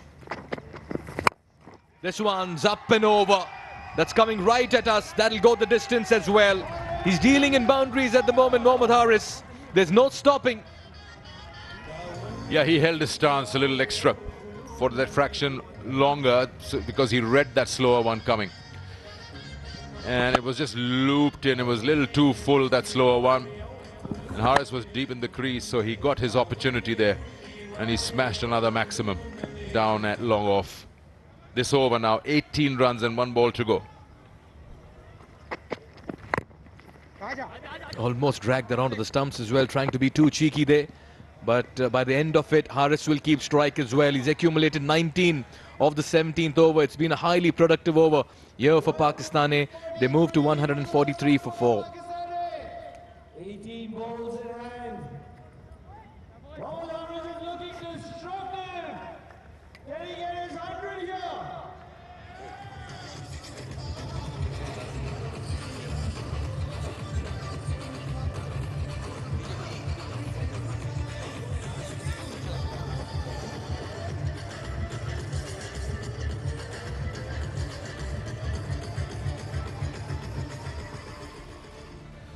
Well, that's how things have panned out here for Pakistan, eh? He's just picking his spots at the moment. He's looking so good, picking the length early.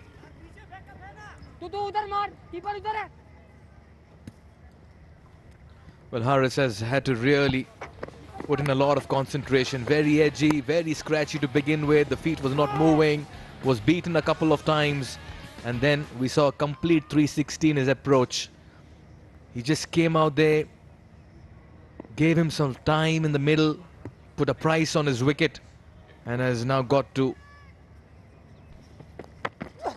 68 runs. Yeah, exactly. I mean, if you see those 3 deliveries that you just showed us, how Haris started his innings off, in that he was not trying to play. It wasn't a swing and a miss. He was just offering a dead bat. This is the start of his innings and how he's formulated those 68 runs. Not out at the moment. He's hit bowlers around the park. The good part is that he hasn't tried anything behind the square initially. Once he got himself in and allowed himself that time in the middle, then he started dictating things. And then you see the example and the change that comes into a batter's flow. That Mohammad Haris versus Sanchit Sharma. First 10 balls, he scored only 1 run. In the next 5 balls, when Sanchit came, he scored 19. So it's just a remarkable change when you allow yourself that time. Time and again in different games, across formats, it's spoken about. Give yourself time in the middle. There's nothing you can do sitting in the dugout, and brilliantly done today. He's just losing his radar here, Akif. He spoke about the time he took in the initial deliveries to the manner in which he shifted gears. And he's really been a laborious 50 here for Mohammad Haris. One which had a lot of patience, persistence. And we talk about fighting demons in the mind as well. Lot expected out of the captain in a marquee contest, in a marquee edition of the Emerging Teams Asia Cup, and here he is. He's trying to get in line over here. Oh, coming back for the second. That's good running. The fielder in the deep and long off was just caught napping. The ball came straight to him, but he was too lazy to get the ball back to the keeper or the bowler. And that little window allowed them to come back for the second. And this is good game awareness here. The call is from the captain. He noticed it, that the fielder is just taking a little too long. And he squeezes that second run. There, just that part. The fielder there at long off, Captain Rahul Chopra. And he knows it as well. And the reason is why? Because he didn't rush at the ball. He waited for the ball to come to him. Well, courtesy that double, they'll also get to their 150, make that 151. Everything going Pakistani's way. The only thing, Mikhail, one would talk about is Pakistan's strategy of changing the batting order every game. Forget about changing the 11, the batting order. Now you've got Arafat Minas, he's in form, he hasn't come out to bat. Sending in Abdul Samad a little early. What that could do is the batters just need to understand their roles in the 11, what they need to do before they get into that all-important semi-final if they win this.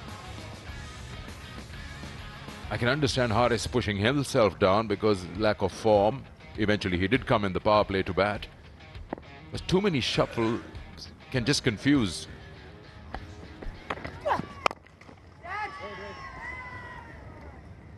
And that just gets magnified if the batting effort is below par. Today it's gone past 150. They're looking good to go over 170, 180.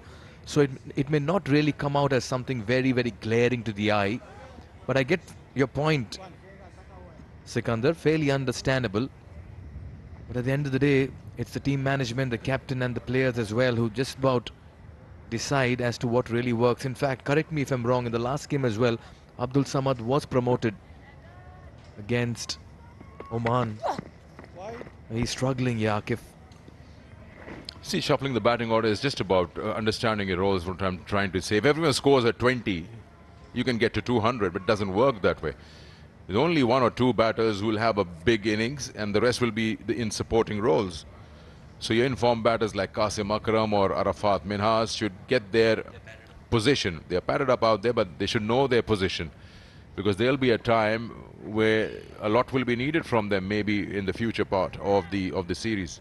Sikandar, we'll get to this chat after this delivery, or maybe after this over.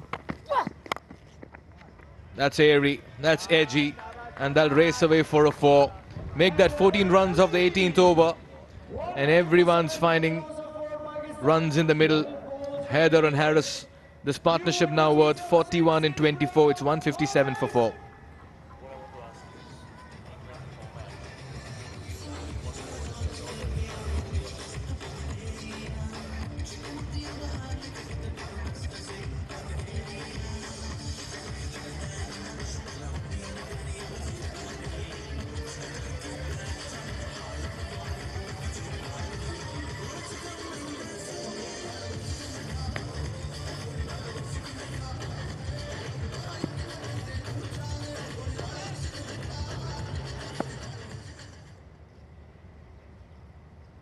The going's been easy at the moment for Pakistan. UAE just losing their radar at the moment. They started off well, particularly in the middle overs. They've really come back only to throw away the initiative. As Pakistan, courtesy a Haris special, have powered themselves plus 150. That was edgy of the final delivery of the last over. Heather gets 4 runs. We'll just come back to the point of having batters in their place and position. Well, certainly one batter who's done really well has been Arafat Minas, who's still to come out to bat. Elegant. You spoke about players coming at their positions in the T20 format, Sikandar. Rather have floaters be very versatile and enterprising and not stick to a particular spot. Incredible bowling by UAE here.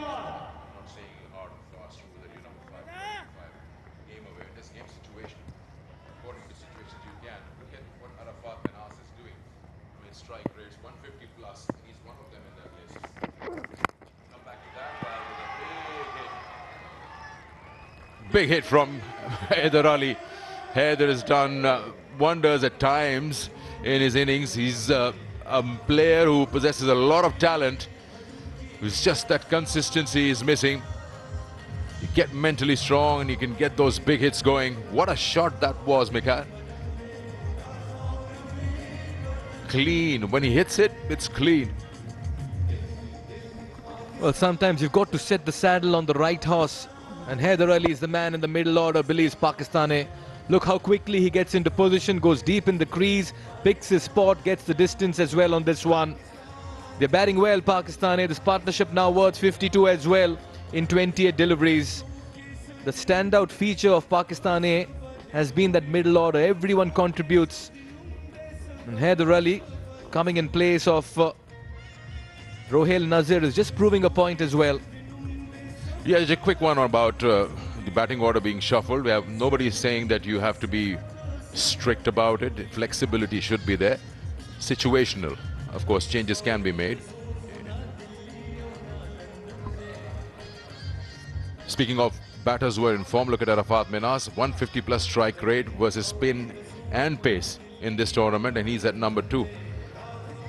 So utilize those players, and also the number of overs. I mean, the fourth wicket fell pretty early before the 15th over. That's not Abdul Samad's place. I mean, if he's your pinch hitter, finisher, then ideal situation would be comes after the 15th when the platform's been set. Yeah, you don't want to see Arafat Minas in the dugout. Fairly understandable for the kind of form he's shown in this tournament. But then it could be a case of problem of plenty here for Pakistan, eh? Look at that for a strike sometime back. This was short and wide, but the batter was moving as well in his crease. And that's why Rahul Ashar as well just extended that wide line.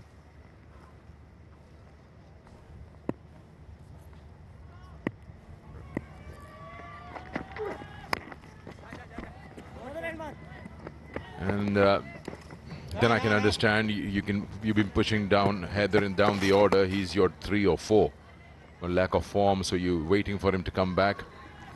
That's the shot that he tried, didn't get timing. Abdul Samad coming in at the 14th over and dismissed the first ball. He would have been gone, caught napping. That's also one aspect that can happen to you when you're not in form. You just having a walk. He was just ambling across. I wonder what was going through Haider's mind. He was practically telling the bowler, hold on, I'm just walking by, don't have to throw it. 19 done into the final 6 deliveries. Pakistan 165 for 4.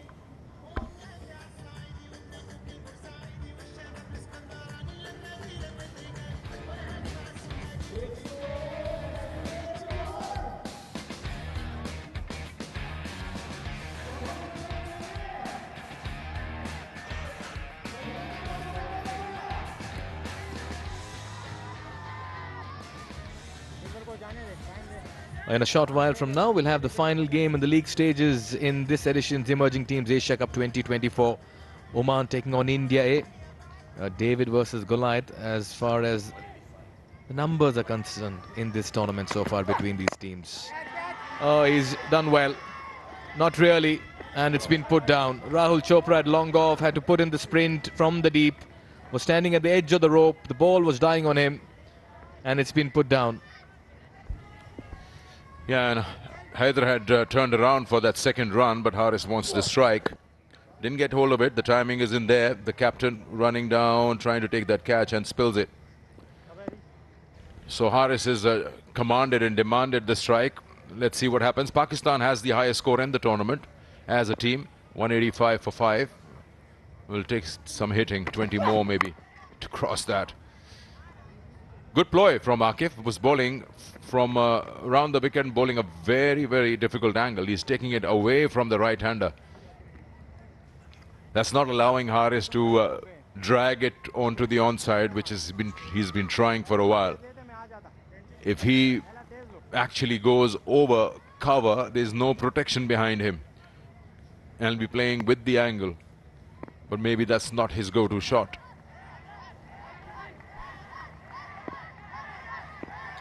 Haider on strike. This one's out of here. That's almost a no-look shot as well. So much power imparted on that. He just picked the length so early, readied himself as well, and smoked it right out of the screws. Yeah, Akif ended up bowling in his zone. He was right in the arc of that swing.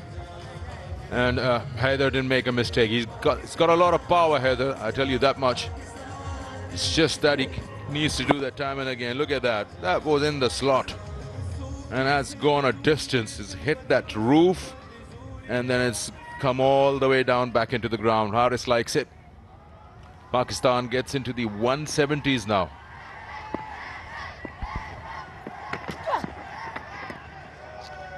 That was a quicker delivery. Nicely bowled. Just getting too predictable here was Akif, and he suddenly dishes out a one that picks up on pace after being pitched. 2 more balls to go. This partnership now 61. And the contributions are also getting a bit even. 32 from Haris in this and 26 from Haider.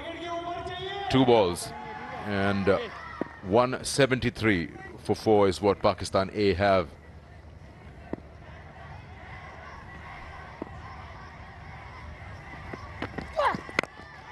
This is high.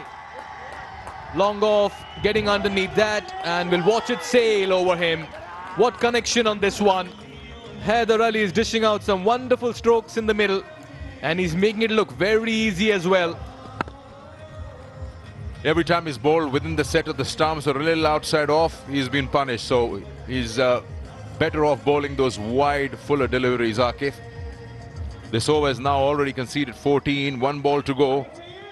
And if Pakistan A manage a 6, they'll equal their previous highest in the tournament.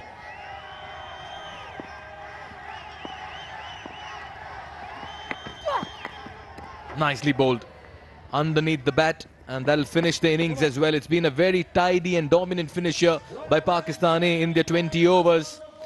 Electing to bat first, they finish on 179 for 4. And this partnership for the 5th wicket is worth 67 runs in 37 deliveries, unconquered. They've got the runs on the board. UAE a little sloppy in the field towards the end, had their chances as well. But it's the middle order and captain Mohammad Haris who stood up and stood out today in game number 11 at the Oman Cricket Academy. The captain quite certainly getting back into form and taking his team almost close to 180 over here. Yeah, Mohammad Haris getting 71 of 49, 6 boundaries and 3 sixes in that from the captain's knock. And this is how they've scored at the bottom of your screen, getting 64 runs in the last 5 overs. And that has helped them to get to a total where the opposition will now have to score 180 to win this. Well, opting to bat first. Once again, it's the top 4 that have got into double figures. Umair and Yasir throwing it away after getting into the 20s. But Haris came in at number 3, decided to drop anchor, become accumulator, and then turn aggressor. Qasim as well got into his 20s and threw it away, and Samad missed out today. Out very early, trapped in front. But Haider joined his captain, and the two of them played dominant cricket. They pulverized the bowling all across the ground, adding 67 and 37 deliveries for the 5th wicket. Well, the bowlers, but for Sanchit Sharma, who was at his miserly best, it was Farooq who stood out 3 for 27 in his 4. The Pacers came in for a lot of stick this afternoon, and they were at the receiving end as Umid and Akif did go for a lot of runs in their 7 overs put together. Well, the story certainly having Pakistan's dominance all over this game. Well, a good flow in the start from Umair bin Yusuf and Yasir Khan when they won the toss and decided to bat, went after the quick bowlers and smashed them around the park, especially that 1 over. They got 20 runs, and then eventually, after hitting 2 sixes and 2 boundaries, went for a single that wasn't there. Direct hit got rid of Umair bin Yusuf, and then it was Yasir and Haris who started to continue, and Yasir hit a few around in different areas of the ground, went after the bowling. This was still the power play going on. Pakistan made a few changes in their batting order as well, bringing in some players ahead of the usual ones. This was Yasir's wicket, and it was a good catch taken by the UAE captain Rahul for the game, and both the openers were dismissed after that. Then this is the moment when Haris gave himself some time to settle himself in, while Qasim Akram tried to get a few big hits going and letting his captain breathe a little bit. But when the run flow just started off, Pakistan again came into that position where they lost wickets in pairs. First it was Qasim Akram, who had a skyer in the onside, and a good catch was taken in the deep, and then immediately after that, leg before, was Abdul Samad.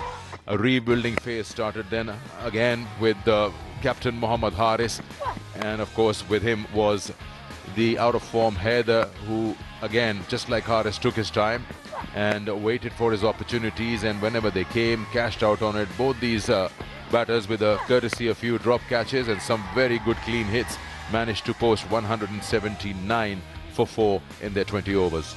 What a batting effort in a must-win encounter over here. And the points table tells the story. UAE will have to come out hard. The bowlers did well, particularly Mohammad Farooq. He's conversating with Suhas Wedan. Yeah, we got Farooq Moman with us. 3 for 27 in a crunch game as well. And those 3 wickets that you took, if you could tell us a little bit about the plan initially of bowling wicket to wicket. Yeah, the plan was simple. Like in afternoon games, the ball was a bit grip. So keep them guessing, like they don't guess the line. If you bowl wicket to wicket in initial stages, so they will hit you like the wind was blowing and in the circle. So it's easy to hit if you bowl wicket to wicket. So keep guessing them, like you have to change your line. Look like you have a couple of variations within the slider as well, as the keeper is telling you where exactly the batter is standing and you respond accordingly. Yeah, actually, like if you, I'm using the crease and you have to be like a different variation, so you'll tackle the batsman.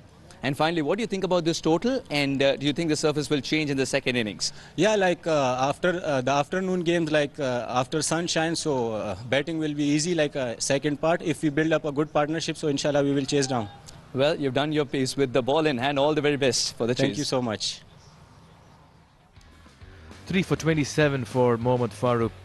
And this now means that UAE will have to really bat out of their skin to get past this target. They'll need to get 180 in 20 overs at 9 runs per over against a very hostile and intimidating Pakistan A bowling attack. An exciting chase coming at the other end. Stay tuned, don't go anywhere.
We are coming to you live from the Oman Cricket Academy, Day 6, match number 11. Pakistan A taking on UAE in a must-win encounter. And UAE will have to come out really hard against Pakistan A. This after the men in green accumulated 179 in 20 overs. Another very strong middle-order batting effort. But the highlight and the hallmark of this innings, Captain Harris, 71 unbeaten runs and 49 deliveries. They flexed their muscles right from the start. It was Omer bin Yusuf who took matters into his own hand and decided to go all out against the UAE attack. He accumulated 21 runs very quickly and got stuck underneath Omid bin Rahman before a brain freeze moment from him led to his own run out. And then it was up to Yasir Khan and Mohammad Haris to just continue the good work and pile on the runs in the middle. They looked brilliant as well. Picked the deliveries, helped by also some ordinary bowling in the middle, and they just went about scoring with ease. They found the gaps as well and also the ropes. It was batting at its very best, but Yasir Khan then in his bid to up the ante was taken wonderfully well in the deep by captain Rahul Chopra. And then came another partnership between Mohammad Haris and Qasim Akram, and they as well went all out against the bowling attack that bowled some ordinary deliveries as well. The bowling and fielding, blowing hot, blowing cold in the middle, and the batters made merry as they scored runs on all sides of the wicket. And just when Qasim Akram was looking good, he departed as well to find the field in the deep. Abdul Samad lasted only 2 deliveries to depart for 1. Nicely bowled by Mohammad Farooq, but it was Captain Haris who stole the show today with a 50, dropping himself down the batting order. He teamed up with Haider Ali as the two of them accumulated 67 runs for the 5th wicket to power Pakistan A to 179 for 4. Some catches dropped in the deep, helping Pakistan A, and these let-offs really giving the men in green the much-needed advantage as they walk back to the dugout with a very huge score in a must-win encounter against UAE. Well, the only standout performer, Mohammad Farooq, 3 for 27. He was brilliant today, the wrist spinner. And Dhruv as well, none for 19, and Sanchit too kept things very quiet. This now means that UAE, for them to progress into the semis, will have to bat really big in this chase. That's because they need 180 in 20 overs at 9 runs per over. And that's what UAE have, the magical figure right in front of them, and they'll be in hot pursuit of these numbers. 180. A very, very good batting effort by Pakistan A, and they'll be buoyed when they come out in the field as well. They are a good bowling unit. India A have qualified from Group B for the semis. Who will be joining India A? Will it be Pakistan A, or will UAE overall this target of 180 and move into the semis? Oman will play for the wooden spoon and look to end on a high as well, as we'll be heading into the final league game later in the evening. This is what is lined up next. At 17:30 hours, Team India, clean slate, 2-2. Oman still to register their first win in this tournament. So much to look forward to as the boys in green get into their customary huddle as well. It'll be an exciting encounter as UAE will have to come out with some execution and plans to overhaul this target. The openers are making their way to the middle, and just the right time to also welcome my co-commentator, former Pakistan captain Salman Butt. Thank you, Mikhail. As the UAE openers make their way in and the action is about to begin. And the thing to watch out for would be the approach that the UAE team will adopt. Will they go after the target? I think they should. The other day we saw a couple of wickets fall in one of the games, and then the side opting to just play out the overs. And that really does not help the cause of progress. And we expect Aryan Sharma, who has a record now, which is on your screens, 25 he averages, a strike rate of 100, which certainly can be improved. And Mayank on the other side, very young at this level, only 2 games for him, so he has all to prove. And it will be wonderful to see a good contest over here. And they'll be up against the showman, Shahnawaz Dani. What a performance he put in that first game of his, 26 years of age. Economy a little over 8.5, an average of 22. 1 for 13 in his last match in 4 overs, Shahnawaz Dani. And he'll be up against Aryan Sharma. Slip in place, 4 on the off inside the circle. 179 is what Pakistan will be defending. And Rahul Ashar says it's time for play. We're all set for the chase in match number 11 on day 6 of the Emerging Teams Asia Cup 2024. Can UAE put the pressure very early in the first 6 overs? You'll have to wait and watch. 4 on the off inside the circle, mid-wicket, mid-on. Rather squarish fine leg and a deep third as well. All set. Here we go. Mohammad Dani. Shahnawaz Dani, beg your pardon. What a way to get off the mark. Beautifully played. So much of elegance into that. UAE are up and running. Right up in the slot, and the stroke plays was absolute class there by Aryansh. What a start for the youngster. That will give him all the confidence that you require at the crease first up. Wonderfully driven, right on top of the ball. Textbook stuff this. And Dani will need to pull up his act. That is way too soft for an opening delivery. What's coming next? I like the stare from Shahnawaz Dani after being hit for a 4. What's his reply? No. Aryansh is shaping up well in his first 2 deliveries. Much better delivery this one by Shahnawaz. Yes, he's got pace, and he hasn't been hitting the hard lengths enough. This is the sort of wicket where if you put in the effort, you get good purchase off the pitch. There's plenty of carry towards the keeper, and he certainly can bowl fast. But at the moment, we've seen him operate in the previous game as well within himself, not giving it the full go. He has a very long run-up, Shahnawaz Dani. Leans into it straight to the fielder this time. Just comes across as someone who's right now a bit more conservative in his pace, Salman. Shahnawaz Dani. Of course, he's not in his full rhythm at the moment. You can see as soon as he delivers the ball, after delivering the ball, that stride is very short. The follow-through is not in its full. And this is the second drive which went straight to the fielder. So whenever the fast bowler is in full rhythm, his follow-through, it tells you the whole story.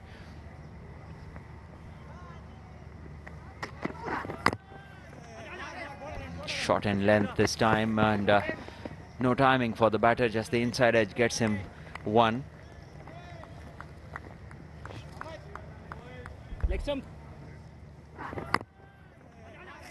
Big ask here for UAE. 180 in 20 overs. Young side. Played very well against Oman.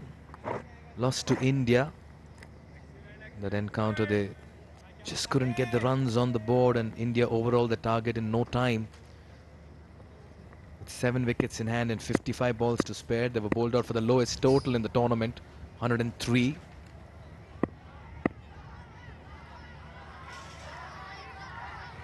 Mayank for the first time.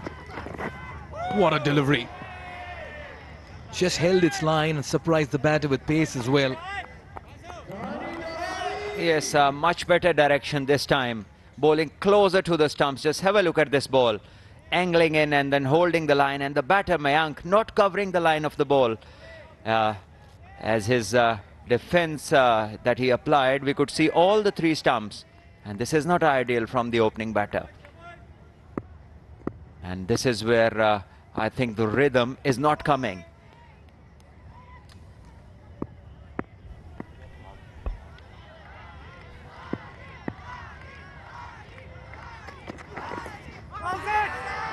Well, there is the first wicket for Pakistan. It's been edged to the keeper, and the batter, well, he looks disappointed with the decision, but the finger has been raised, and he'll have no choice but to leave, as Pakistan will celebrate their first wicket at the end of the first over. UAE lose their first.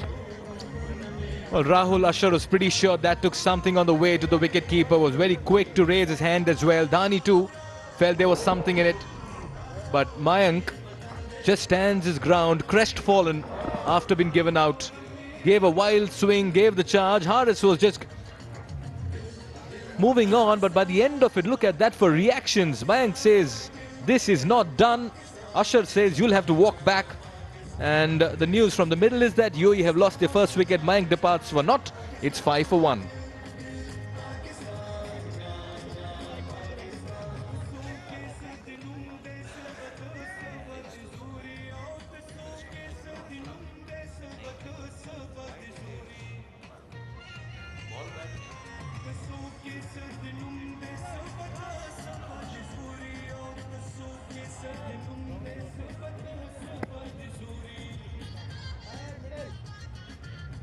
Yeah, middle, correct. That's like some, yeah. Tanish Shuri, the new man in, and early days in his T20 career, average of 16 and a day to prove himself and gain some very useful experience. We've heard good things about Tanish, and now is the time to put up a show of his skills. As Ahmed Danial is the new bowler, and this is the wicket that just fell. And the batter was amused at the decision. Haris, after taking the ball, was running towards the other end, as he does at the end of every over. To everybody's surprise, Dhani and the umpire thought otherwise.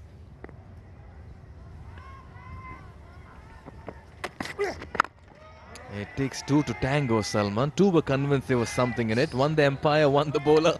Finger went up, the batter was given the matching orders. Yeah, and tango was fulfilled, and this is Ahmed Danial's record for you. 27 games, 25 wickets.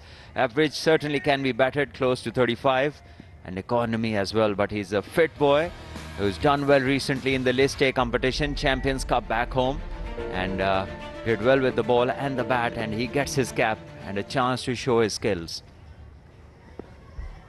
What a moment for the young boy. Slip and place for him. Nicely played. Punched off the back foot.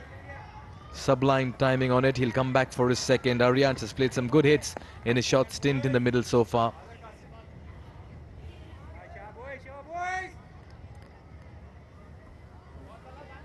Well, Mayank has been the aggressor up front. Unfortunately, he's not been able to get the runs. He's had starts of 16 and 10 in the previous two matches. And today, Mayank Kumar failed to trouble the scorers. This man is right on top of his game today, with the bat behind the stumps and making the right moves. Yes, very important for Haris as the captain to get going, and he did get going today. And this is good bowling in the line of stumps. There's a shy from mid-on, but easy single has been completed. And, Tanish will be on strike as Ahmed Danial's initial few balls.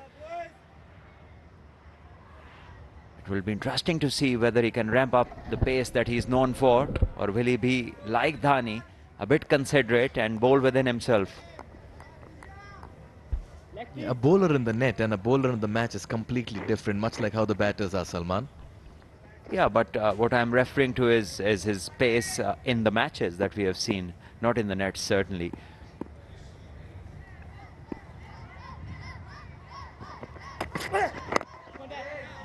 And we can see the ball is nicely coming on the bat, and that is due to the slippery nature of this bowler. Otherwise, this pitch, we have seen that bowlers have mostly opted for change of pace or maybe bowling slow, so the slowish nature makes it difficult for the batters. Nice and easy approach, a very still head, and a good loading position, good front arm, and then he lets it go at the last moment. A very good build-up.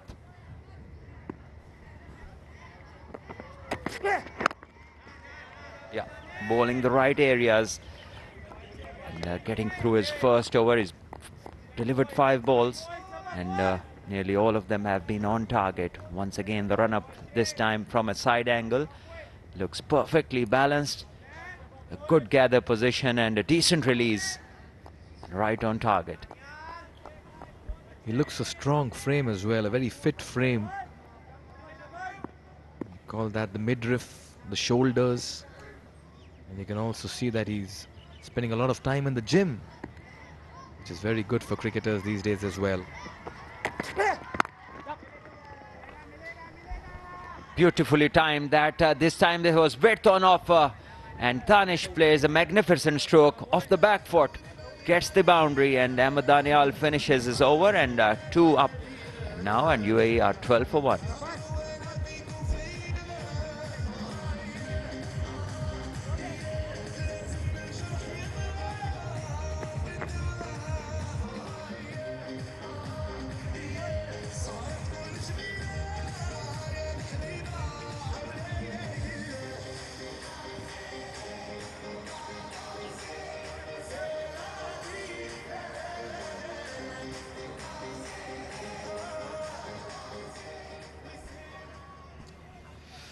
UAE in hot pursuit of 180 right now, have lost the first wicket very early in the innings. Mayank Kumar back in the dugout. It's Aryansh and Tanish in the middle. That's what they'll need to be wary of. Shahnawaz Dhani induced an edge sometime back of a similar delivery. Well, this is the boundary on the last ball of the previous over. Wonderfully timed, just behind point, right on top of the ball, allowing the ball to come underneath his eyes and then timing it to perfection. A very Asian back foot punch that was. And taking nothing away from the class of Tanish Suri, sometimes the pace on the ball also helps the batter to just play through and use the timing and pace as well. That was a very fine hit by Tanish.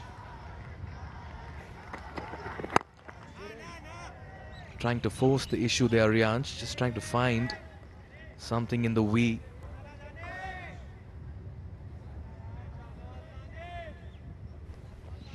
Yes, both of these batters, Aryansh and Tanish, look pretty much organized and good in defense, and know your player, and this is the time to know Aryansh Sharma. All-time favorite cricketer Gautam Gambhir certainly was a fine player. First cricketing memory, India winning the 2011 World Cup at home, and favorite cricketing moment, 50 on T20 debut.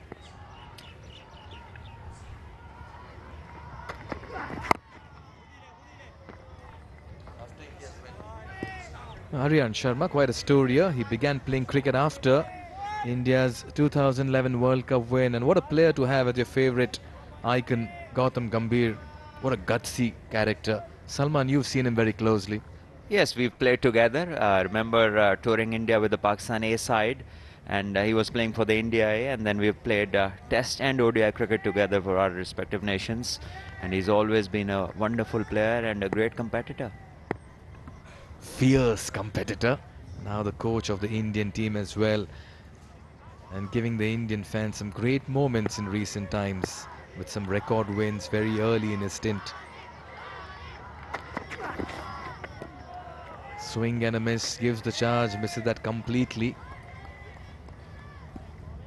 Well, Aryansh missing out on opportunities there. There's width over here, and the bowling is length bowling. So there's every opportunity to get a good connection, but it is as if he's not watching the ball till the end, not watching it onto the bat. So Dhani is having a good time.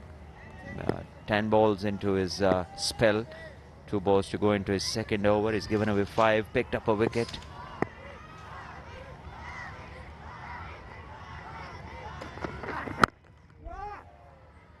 One for 13 in 4 overs in the last game against Oman.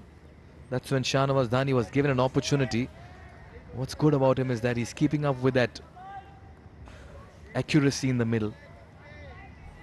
This is the Pakistan dugout. At the moment looks pretty relaxed, as UAE will look to build up a partnership and some sort of a counter-attack on Pakistan. And this is a front-on look at the Pakistan dugout. Imran Farad, Rifatullah, both used to be openers in their playing days, sitting together as if they are up next.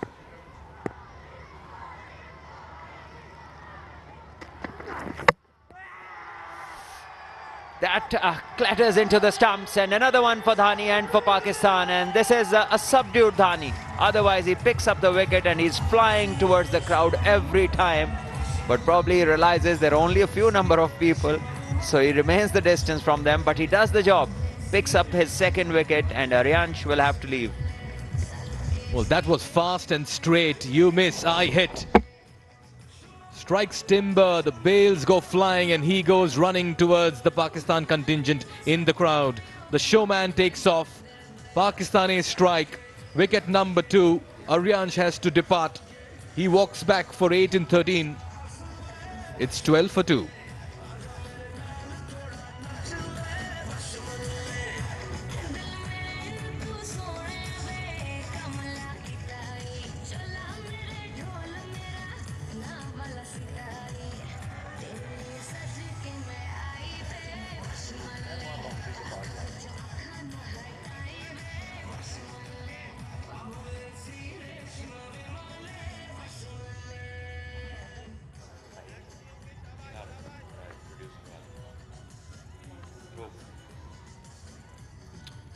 Dhruv Parashar makes his way out with his team in dire straits. 12 for 2, chasing 179. 19 years of age, early days in his career, still needs to have those first runs. What a moment for him. We're having a turnout. That's because Pakistan is playing UAE, and then later in the evening, India will be playing Oman. This ground is filling up here at the Oman Cricket Academy. If you're anywhere close by, hop across. At the moment, Pakistani bowlers putting on a show, and particularly Shahnawaz Dani. Ahmed Daniel a few years back was a chubby fat boy. So you were asking about his training regime. He has worked hard, and now if you see him now, you would never get the feel that this boy used to be a fat boy. He's absolutely turned around his physique and looks like an athlete now.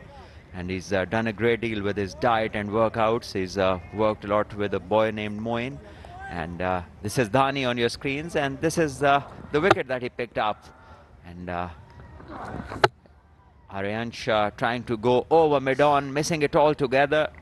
And Dhani could continue with his celebrations. We need characters like him in cricket and sport. He's settled into a good line here, Daniel. The fat to fit story of his, certainly inspiring. But Dhani, I've heard a lot about his antics in the middle. The only man who can compete with Imran Tahir.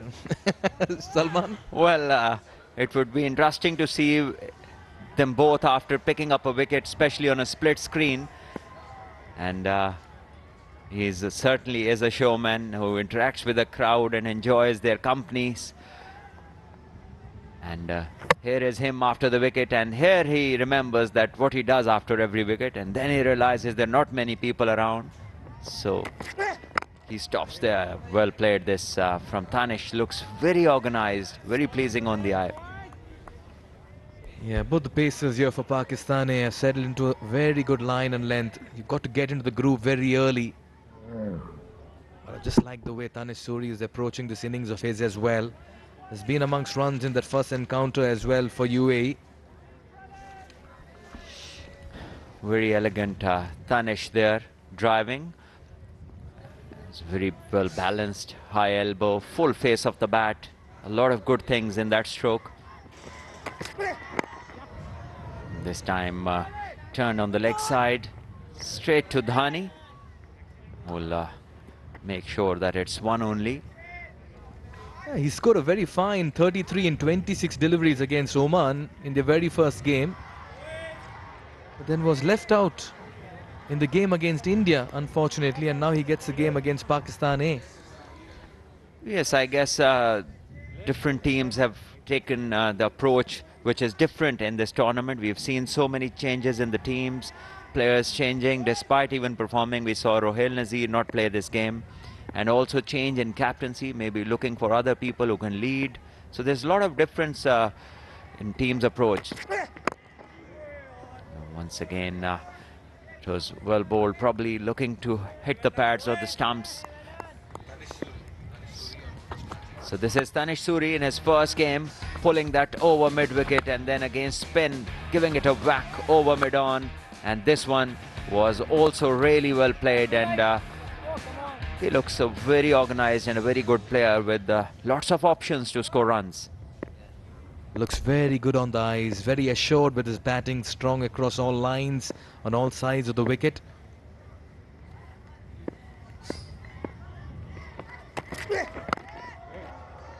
Good over so far. And what a way to end it as well. Over number 4, just the 1 run coming off it. Things have gone quiet. UAE need to move on. 13 for 2.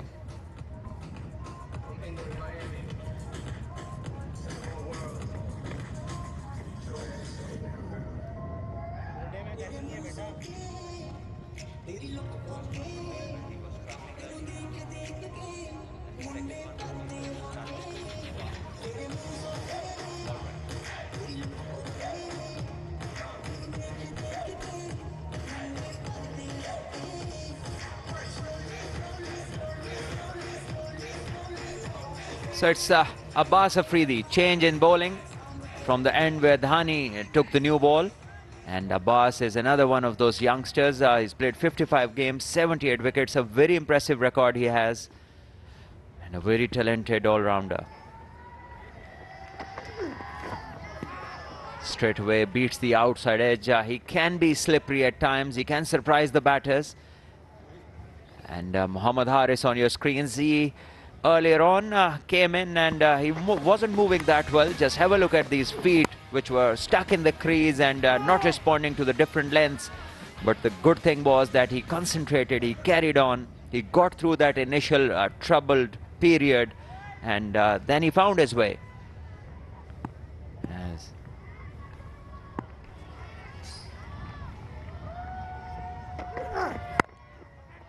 Oh, this one has been played off the back foot. Doesn't he look elegant when he times it?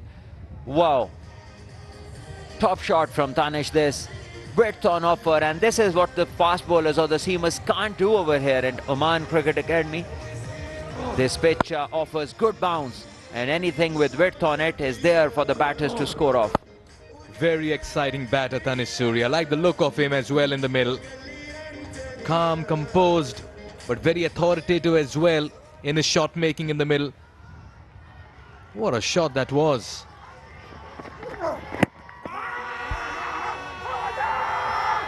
Up goes the bowler, up goes the wicket keeper. Rahul Ashar stands his ground. That was very close. That was quick and darted into the stumps. What a comeback here by Abbas Afridi. Yes, prolonged appeal this, as if the bowler was convinced.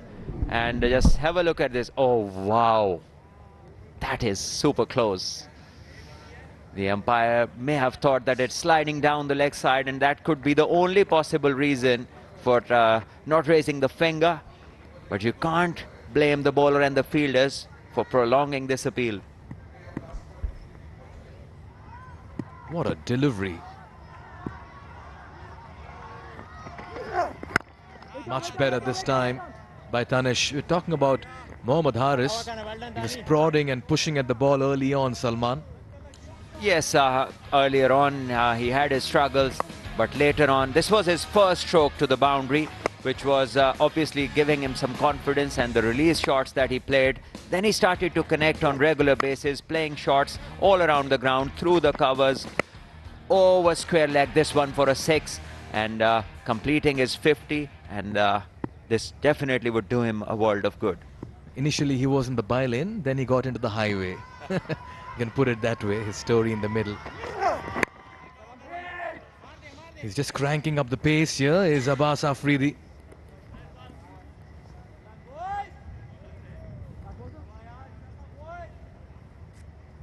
There's certain batters you really like watching. Would it be fair to say Tanish Suri is one of them? Absolutely. I think any batter with good technique, high elbow, presenting full face of the bat is pleasing on the eye. And a couple of shots that he has played off the back foot certainly were very attractive. And he definitely has a bright future. Final delivery of this 5th over. What a shot! He's looking $1 million this afternoon. That's a shot and a half as well. Hold your pose, young man. There's a lot of style, elegance and substance in your shot making as well. And what a way to end over number 5. It's 21 for 2.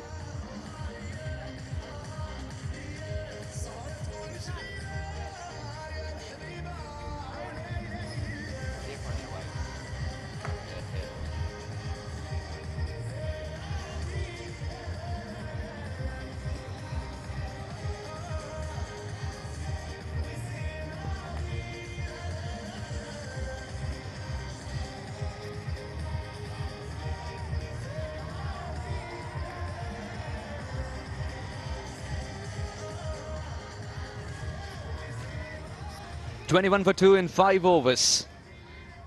UAE's mission is 180.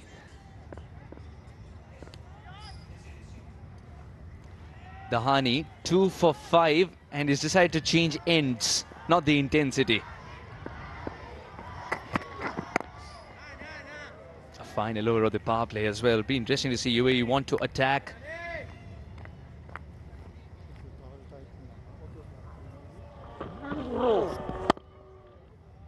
Excellent. Hold your pose. Young Suri, hold your pose. Must be difficult for a bowler to come out of it almost immediately. Joined by Sikandar, welcome. Well, some very good shots that have been played. We've noticed how Tanish has been playing, watching it from our green room. And mighty lucky to be there. Dhruv on strike. Oh, excellent. Dahani is going to push for the rules to change. He wishes the bat were a little wider. If this is the length that he wants to bowl and the line that he wants to bowl. Yeah, that's a better length. Earlier, when we saw the batter trying to attack him, that was a little fuller length. This is still in that good area. It keeps the batter thinking, should I commit myself on that front foot or play it off the back? He's getting that movement, yet to get off the mark through his phase 4 delivery. So that'll be playing on his mind. And change of ends for Dahani, so probably it will be his last over in this spell.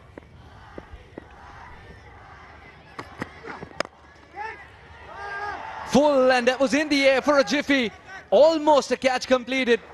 And now the dive will save him as well. Oh, so much to unpack. Umair tried his level best. I think what he's suggesting is when he dived, his elbow hit the ground and the ball popped out.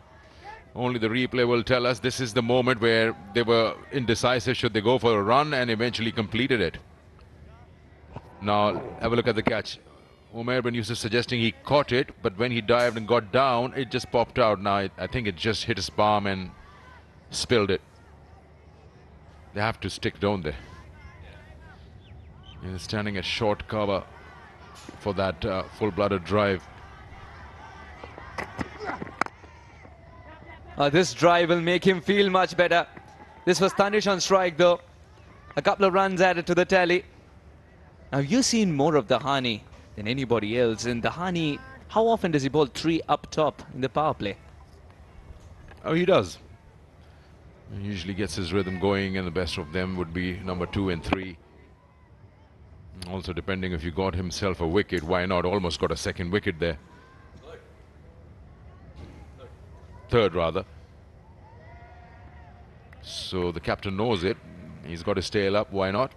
If he feels good about it, body-wise, let him continue.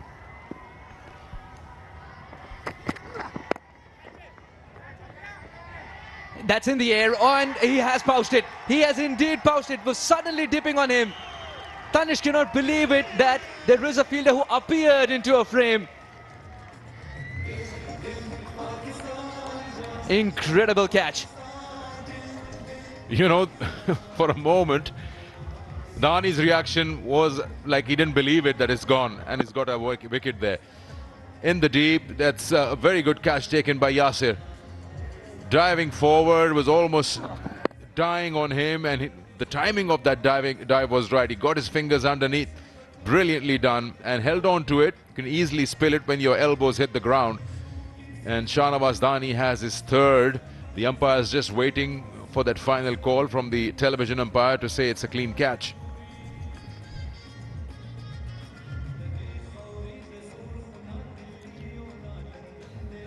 The front foot's all right. But could there be more here? Could there be more to the story? Because when he dives, not in total control right now as it's popping out. And yes, when he does fall, does he let go of the ball or is he holding it like the doorknob? And he's gone. The batter is gone. Tanish Suri was challenging his luck, stretching his luck. A run of ball 15 despite vestiges of being fluent in between. Dahani gets his third.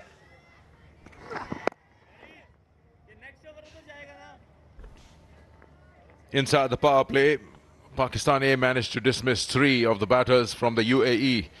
And Tanish Suri goes out for 15 and UAE 24 for 3.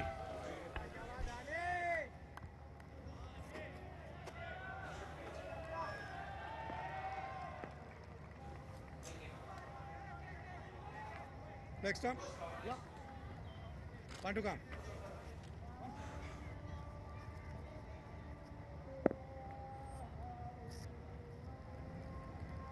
Rahul Chopra, the skipper. 17 games, 153 runs. And gets one for a fluent drive to start the innings with. He'll go for 4. The best way to start if you're looking for a boundary initially. It's a lowest power play score though, 28 for 3 UAE after 6.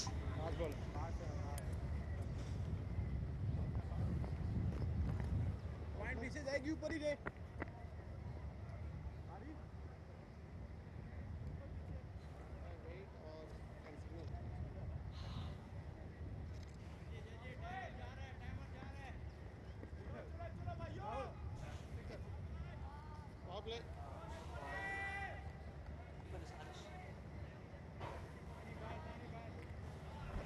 28 for 3 in 6 overs. The first power play ends. The only one. The 3 Joes that UAE have faced. And it's in the form of Shahnawaz Dani. 1 maiden included in the 3 overs he's bowled so far. Oh, that was excellent. Yes, there was something on it. Indeed, it was a very muted appeal, muted celebration. But the shot that Dhruv has played just suggests that this could well be a possession. This could be a procession. Yeah, that was a genuine edge. You could hear it all the way up here. And straight away pouched by Mohammad Haris, the wicket keeper, the captain. And Abbas Afridi has his first. The fast bowlers doing the job here. And UAE in disarray. Dhruv goes for 1 and it's 28 for 4.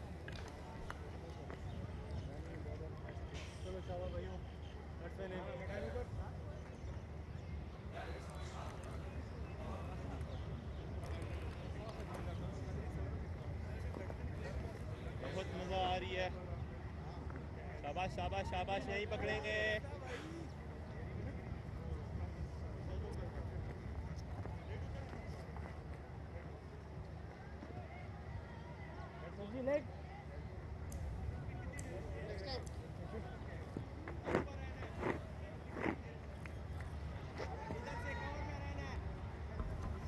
Syed Haider, 86 runs in 11 games.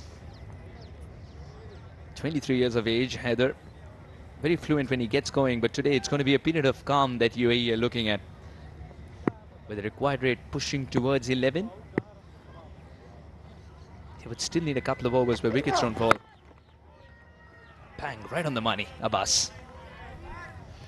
Let's have a look at the wickets that have fallen in quick succession. Now, first is Tanish Suri trying to pull a shorter one. Didn't quite get hold of it. A good catch taken by Yasir at deep square. Brilliantly done. And then after that, the edge coming in straight away into the gloves of Mohammad Haris. The length was right, just forcing that front foot drive from the batter. Pace on it, enough to do the job.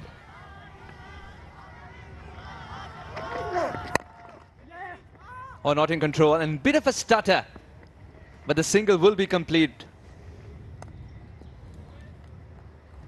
Pakistani are making UAE work very hard for their runs. And Abbas has been excellent in this over too. Haris as a keeper, apart from being a captain, is also going to ensure that the angles are right. Yeah, suddenly he's pushed the long on to the rope. And of course the fine leg has been asked to go wide.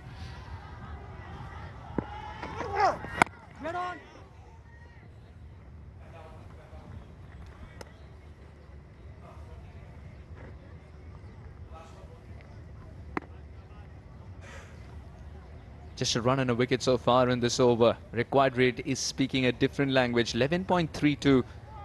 UAE's struggles in the power play have continued. when you're chasing 180, you also ask yourself that you need to go hard at the power play, yes, but how many wickets is too many?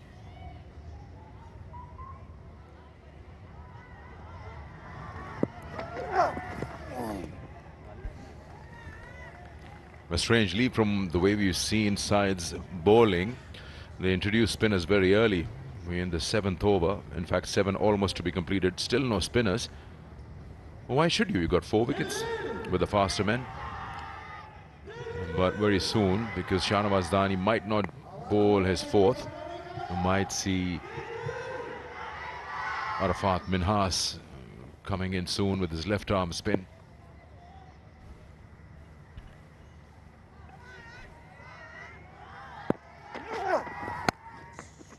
Oh, that was the change-up. Rahul had an answer to it though. And he had protection. The bowler, 7 gone, 30 for 4.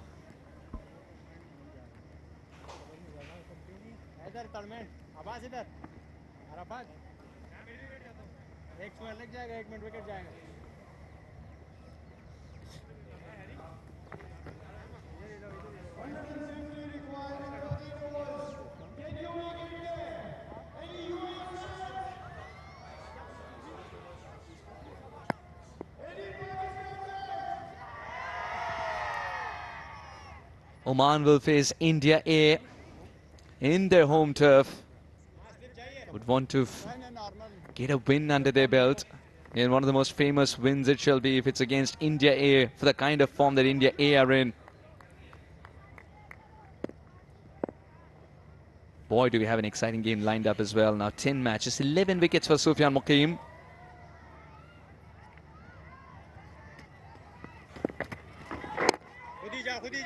This left-arm leg spinner.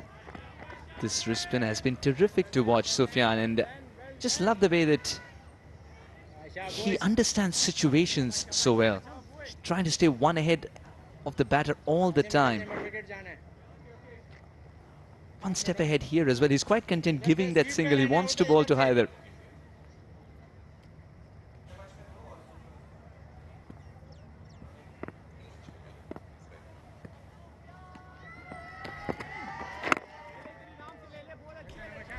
He's putting in his fair bit of contribution.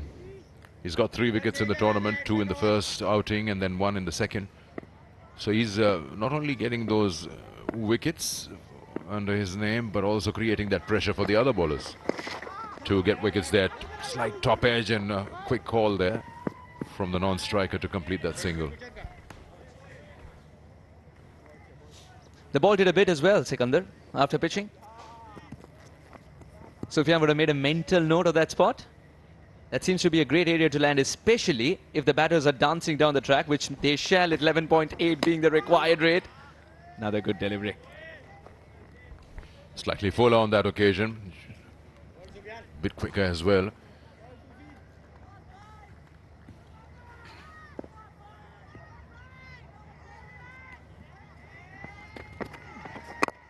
Oh, the options as a batter are absolutely curtailed when the ball's hurled at you in such a manner and at such speed in exactly that spot. How do you get underneath the ball? He's a good batter, scored a 50 against India A just the other day. Rahul, the captain today.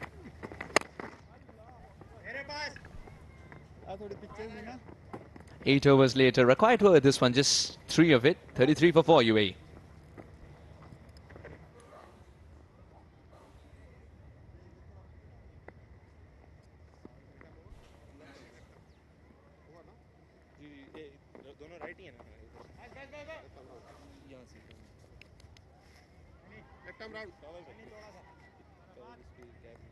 Yes.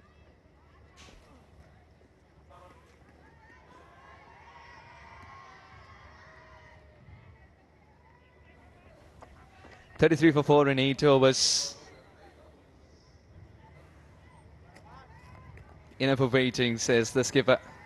Time for spin from the other end too. Arafat Minhas introduced, 7 wickets, 7 matches. He's picked up a wicket in a previous match as well. One before that too, 1 wicket. I think 1 wicket is customary as far as Minhas is concerned.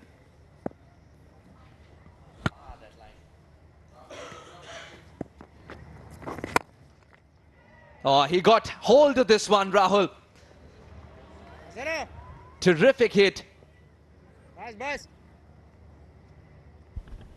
Yeah, 2 full on that occasion, and also the fielder in the deep, the man patrolling the boundary line, is 2 square. Just after that shot, Harris has requested him to get a little wide in front. Yeah. Good ball, good ball.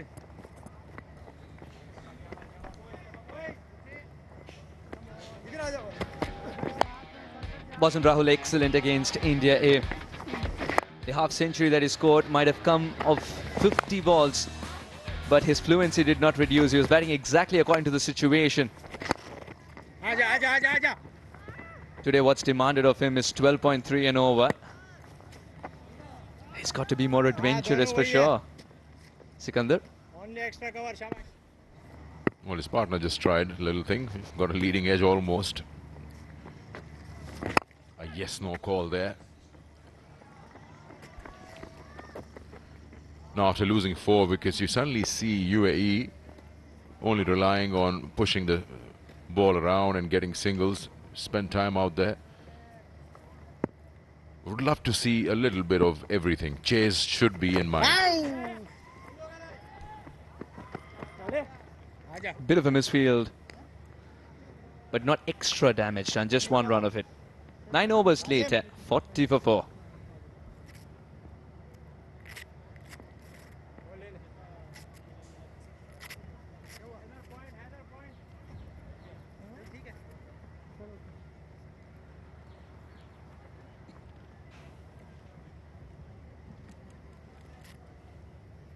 Oh yeah, there is that thing. Quickly, boys. Sorry, Sergi. Shabash. A quick recap of what's transpired so far. Pakistan win the toss, choose to bat in their allotted 20, reach 179 thanks to skipper's 71 with red ink. And UAE in reply of 40 for 4, tottering after 9 overs.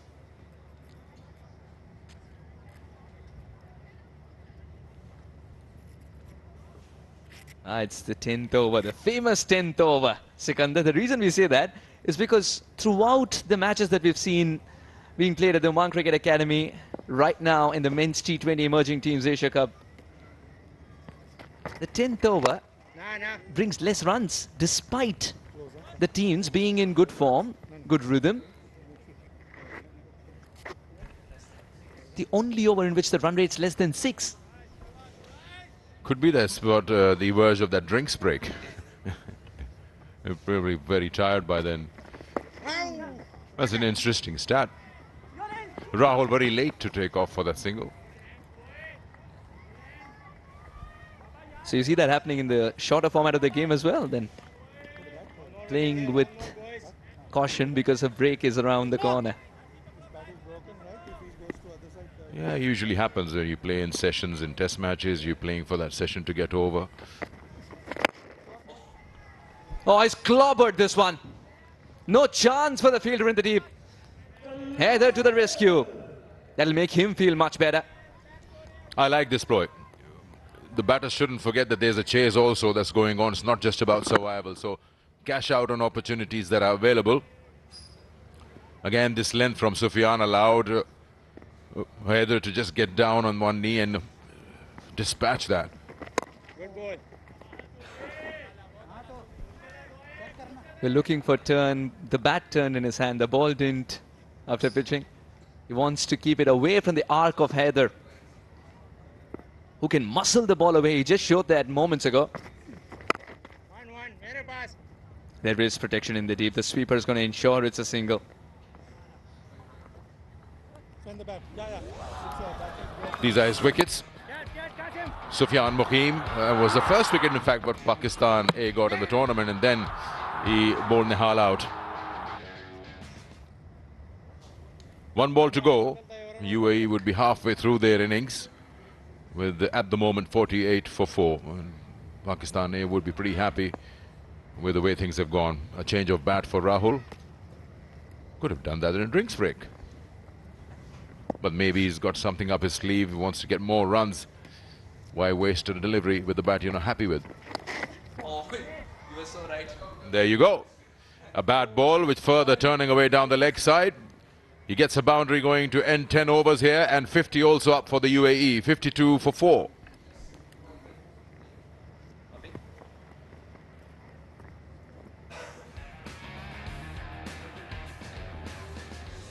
Eight of 13 for Aryansh. Mayank didn't trouble the scorers at all. Run a ball 15 for Tanish. He was very disappointed with the way he got out after getting a start.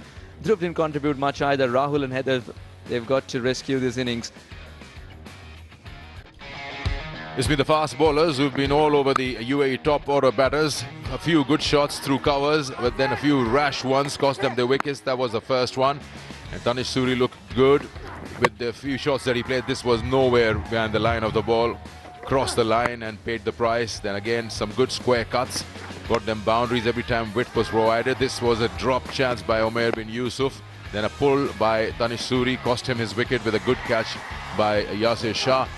Then came Abbas Afridi with his first wicket, and that was the fourth and the final one up till now. After that, Rahul and Haider have dealt with the spinners pretty well and have taken their side to 52 for 4 after 10. Yeah, it was all Dahani with the ball in hand in the power play with 3 overs up top, 13 dot balls, a maiden included, and 3 crucial wickets.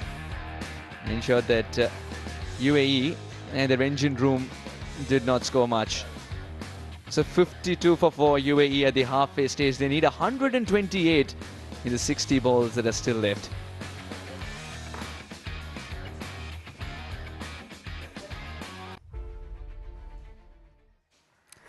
You're never too far away from mystery and mystique, because that's the kind of country it is. Oman, the pearl of Arabia, with timeless sands and forts that look over you. From the depths of the ocean to the heights of the mountain, there's always something new for you. That's exactly why you need to have this in your itinerary. And if you have cricket included there as well, then you might find Oman take on India A. That's what we have for you at 5:30 p.m. local time at the ACC Men's T20 Emerging Teams Asia Cup 2024. A big game indeed. Yeah, India have earned the queue in front of them. India A 4 points right at the top. Pakistan A, UAE have a tussle to earn the queue. Who can finish on the second position? That's the bigger question.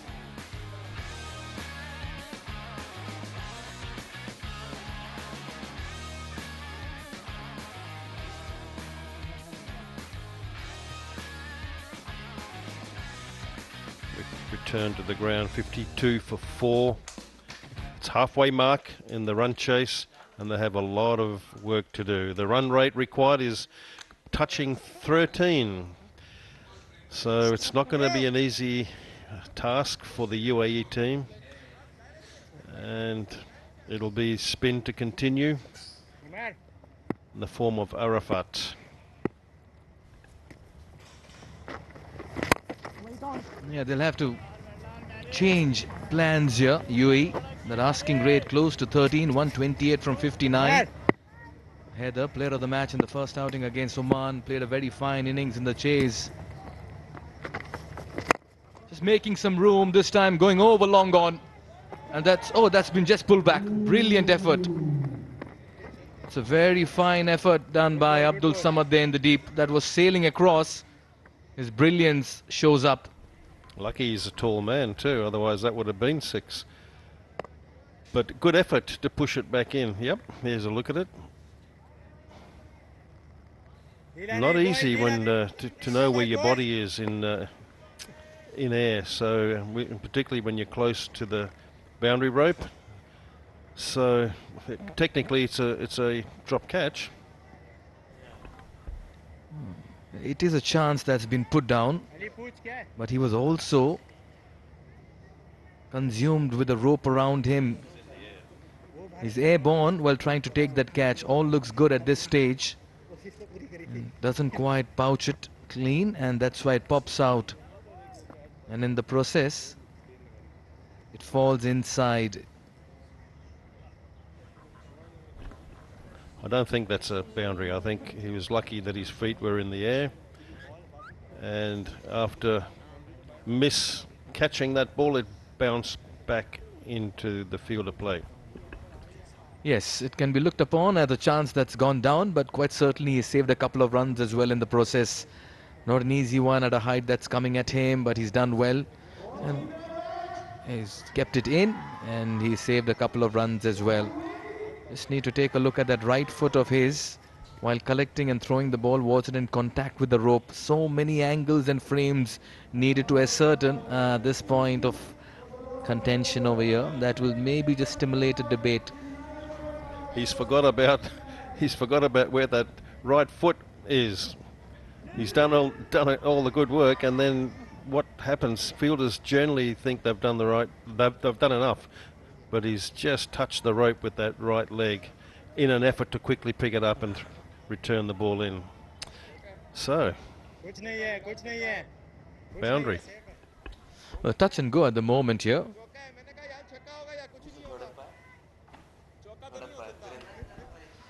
Virender Sharma, the TV umpire, will have to ascertain how many runs will be awarded to the batting side.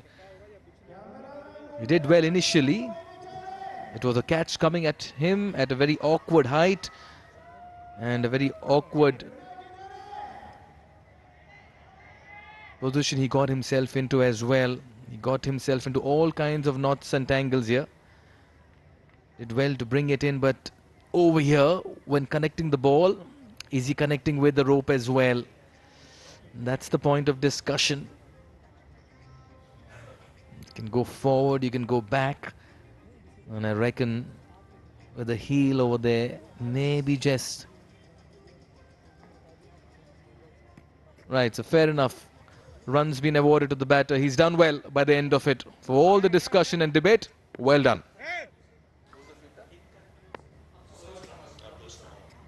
Abdul Samad, the fielder there. Certainly a bit inconclusive as well.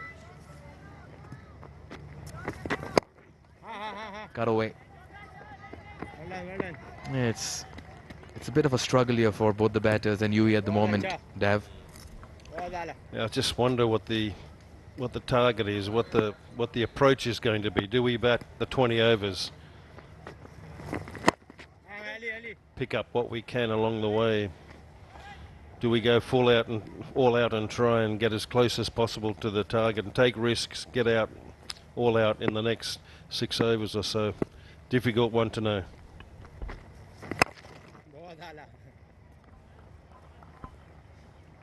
They'll need boundaries. They'll need many of them. Their asking rate is just surging ahead at the moment. Yeah, against this opposition, if you are looking for boundaries, chasing a run rate of 13.5, you are going to take risks. And when you take risks, you have a chance of getting out.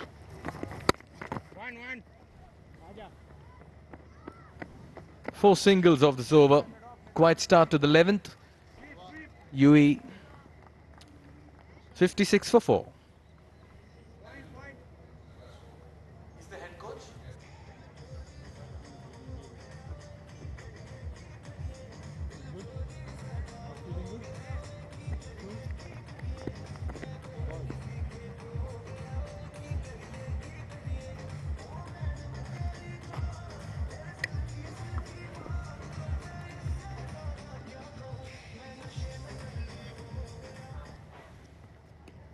Back live.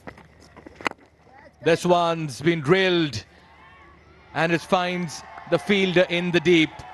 Well, that's been the story today for UAE. Each time they've tried to accelerate, they found the fielder in the deep, and Pakistan have been very sharp. Rahul has to depart, the skipper. Haider Ali with that catch in the deep, and Sufyan with his first wicket. Half the side back in the dugout here for UAE. Well, you're damned if you do and you're damned if you don't, I guess. There's an effort to try and clear the boundary because of a big run rate to achieve, and unfortunately it just resulted in a long catch to deep wide mid-on. So 5th wicket down, 56 on the board.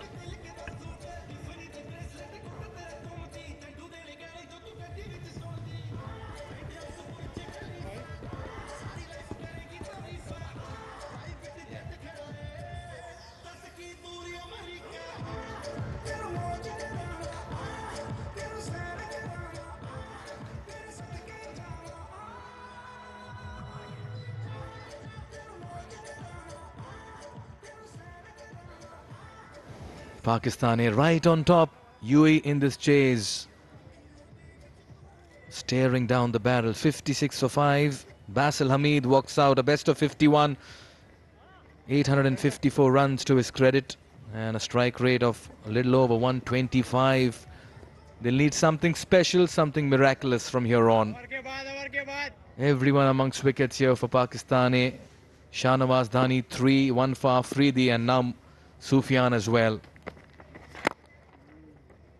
Gets off the mark, and just the right time to get a perspective from the UAE dugout and have a quick chat with their head coach, Mr. Lalchand Rajput. Mr. Rajput, good afternoon. Mikhail here, how are you? Good afternoon, Mikhail. Right, just getting a perspective from your end about UAE's campaign so far. How do you look at this emerging team's Asia Cup? Yeah, see, we had a young team because we wanted to try out few players, and I think this is a good exposure for these young players. So that's the reason why we got a young team. I think we got a World Cup qualifier in the next after this, so we can get few players from this tournament. So that was the main motto of getting those youngsters here.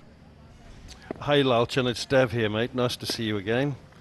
I know exactly what it's like when you play a higher ranked team, and I totally agree with you in your quest to try and find some new players to bolster your main team. Your main team's not here, and I'm sure that ones that you do identify who can, this is a tough competition, then they'll certainly be good for the long run, right?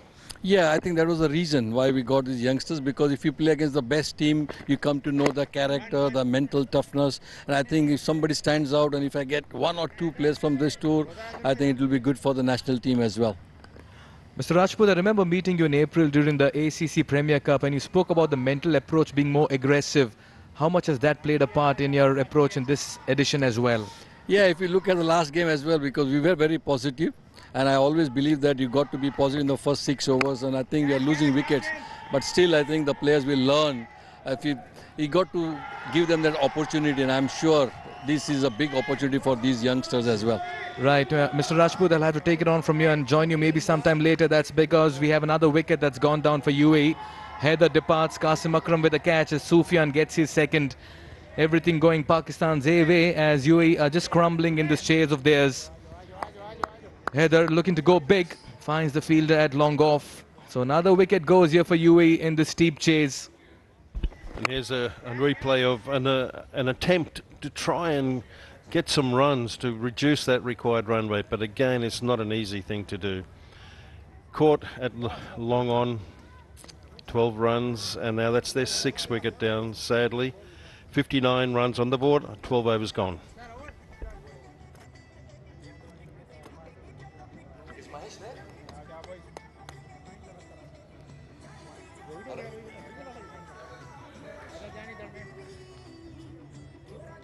I moved out of the interview and went into the wicket. That's the right thing to do, right?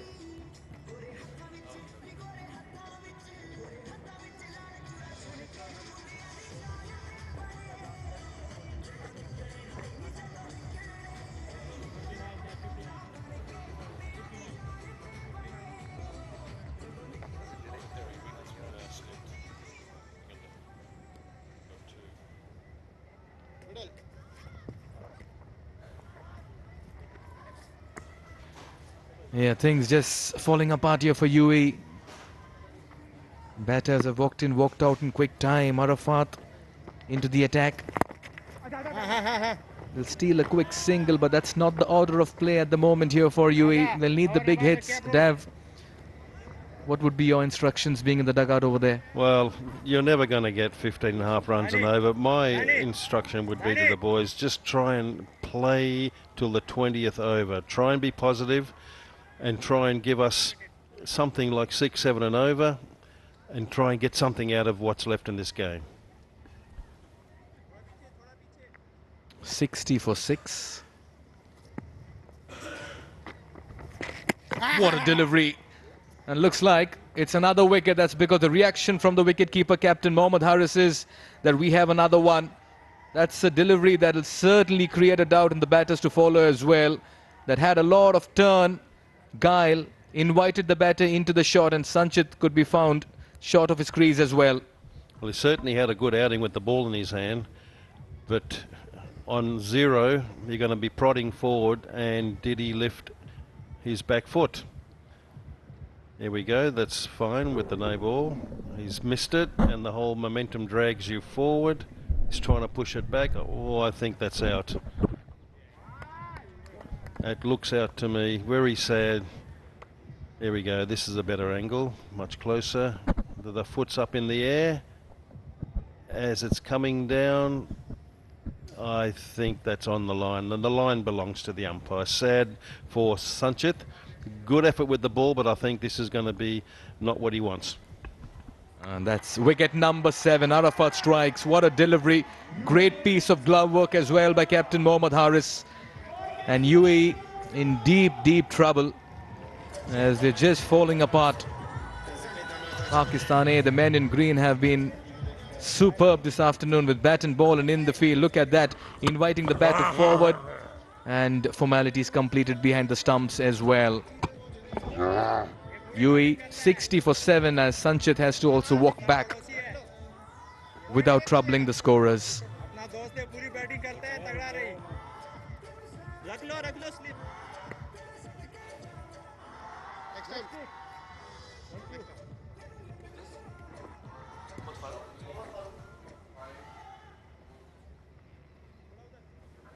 Mohammad Farooq walks out with his team at 60 for 7 and the pitch doing something here. He did make merry with the ball, was amongst wickets. His rhythm's really nice now, Arafat. It's coming out of his fingers really nicely. His line and length is good. He's getting a little bit of grip from the wicket. His line's excellent. And 1 for 12 in 2.4 is very good figures. Almost all bowlers amongst wickets. What a day they're having, Pakistani. Runs with the bat, wickets with the ball. And that's what you want when you're getting into the semis. You want to have all your players peaking at the right time. That certainly was the case with the captain, Haris. I mean, he was struggling in the first couple of games. He struggled at the start of this game. And what I liked about him was that he persevered. There's two ways you can go in that situation. You can hit yourself into form, or you can work yourself, do the hard things, which is what he did. What an over this by Arafat Minhas. Just the 2 runs and a wicket as well. Everything looking good here for Pakistani. We're done with over number 13, 61 for 7.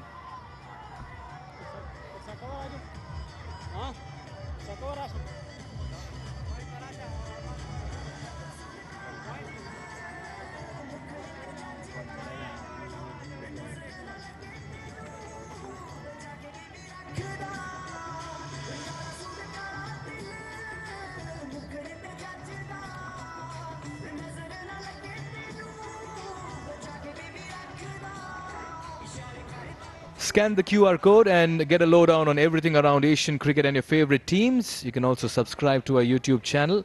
All you need to do is get your iOS and Android phones and also follow us on our Instagram page, Asian Cricket Council. Well, it's been a bowler's day out here at the Oman Cricket Academy. Daniel comes on to bowl his third, but look at that for economy and wickets, Dev. Pick the odd one out. Now he's got a chance to get some numbers on the wickets column. They've all done well.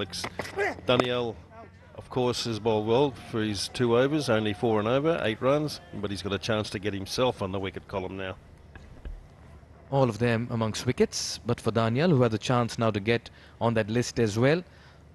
But you really have to commend this cohesive, complete effort by Pakistani, and the highlight, high point, Captain Mohammad Haris striking form ahead of the semi-finals. What a sign here for Pakistani in this edition's Emerging Teams Asia Cup 2024. Runs with the bat, top order, middle order, partnerships going. Not too sure what he was trying to do there, Farooq. He can wear that smile on his face. Yeah, he wasn't interested in getting behind the line there. This Daniel really does bowl a heavy ball. Here we go. This is the next game, Oman versus India in the next game at 5:30 this evening.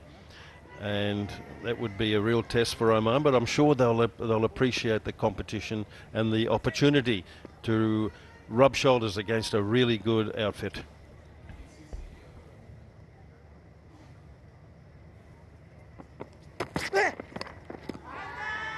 Right, did that just about deflect from the bails onto the wicket-keeper. That's what Mohammad Haris has to say. There was some noise on the way to the wicket-keeper, and that reaction says it all. He's pulled it out. Do we see something special happening? We know of this. There was some noise, Dev. I heard a noise, and there it is. Actually, it knocked the top of off, and the bails reed stayed on.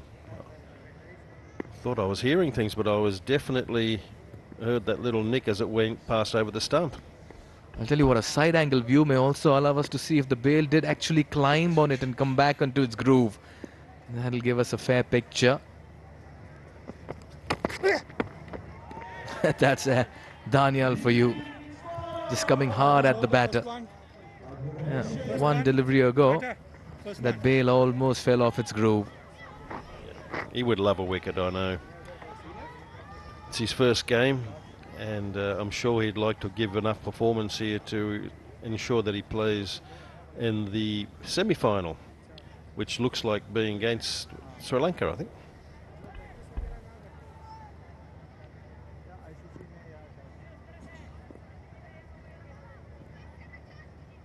Another very good over so far. This time, after trying it on 3 occasions, he finally gets it past the third region. Well, ACC certainly providing a platform for everyone here, particularly the young and emerging talent, and the emerging teams. Asia Cup serves as a crucial platform for the next generation of cricketers to showcase their talent. It certainly gives young players from full member and associate nations the opportunity to compete at the higher level and gain valuable experience. Just what Lalchand Rajput and Dev Watmore were saying during their discussion. And you can expect a lot of young talent on offer and a lot of crowd as well, as we see a little bit of a dramatic moment behind the stumps. Oh dear, you just about undo every good work you do in the middle by an absolute comedy of errors. What just happened there? Nevertheless, just a single conceded off that overthrow. 14 gone, 62 for 7.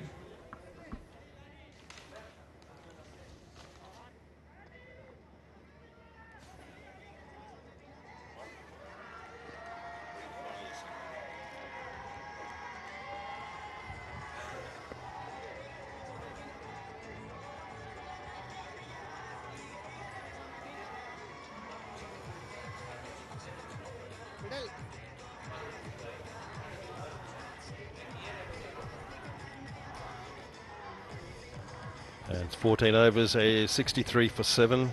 And yes, just going on what you said the previous over, Mikhail, all the young players always ask for more competition, we like to play more, and here's a tournament that really provides good competition. Shahnawaz Dani introduced into the attack. He'll bowl his final over. He's been brilliant. Let's see what happened in the last delivery of the last over. All right then, this was a wayward throw. Omer Yusuf, very good backing up over there. Throws it at the striker's end and everyone lets it go. Arafat Minas is not able to cut it off and they steal a single. Dad, what's happening? What a way to get a single. That was the third attempt. Covers, mid-on, and then another wild throw down to long on. And just imagine if you're a batter batting on 99 and get a single like that. That's in the air. And that's been taken. Dhani strikes, but Dhani does not take off. Just puts up a nice sign to the fans in the stands as he gets his 4th wicket. He's been excellent this afternoon. What an effort here by the tall, lanky pacer. Basil has to depart. Another wicket falls here for UAE. And the inevitable just showing up now in a matter of time.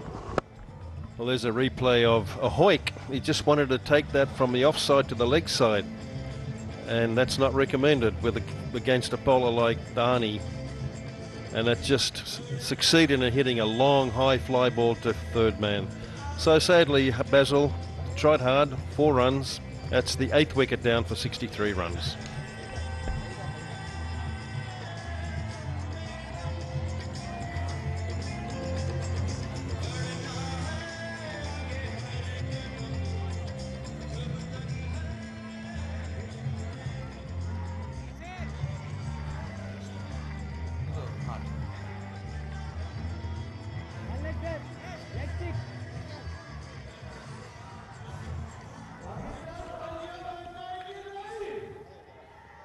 Okay, Akif, your turn, mate.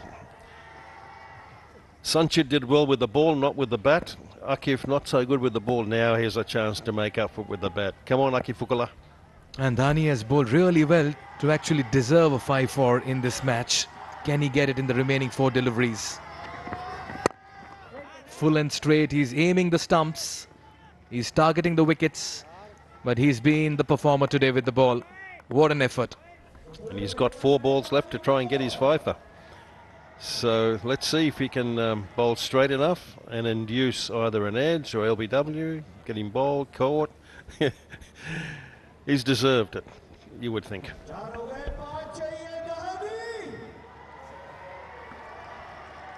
Akif still to get off the mark. They're all anticipating wicket number 5 here.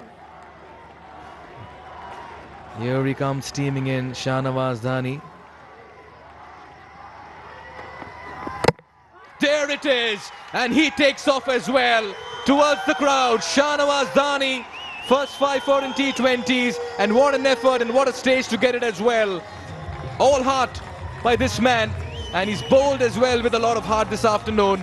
The performer, the showman, the star with the ball today for Pakistan, Shahnawaz Dhani. Yes, a wonderful effort. It's his 5th. Is that his first fifer? Wonderful effort today. Only 12 runs against his name. But wow, wonderful wicket. See where it is, just getting right through Afikula. Afiq just could not bring the bat down in time. Bad luck, Akif. What a hostile spell, and look at him. Deserves all the accolades and adulations in the middle.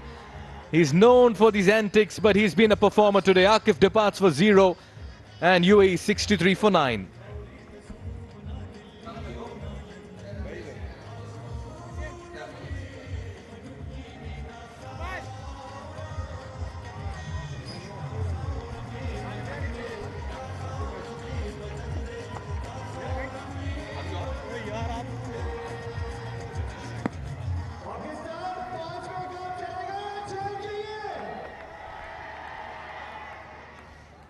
Well, it's Omid back. He's the last batsman.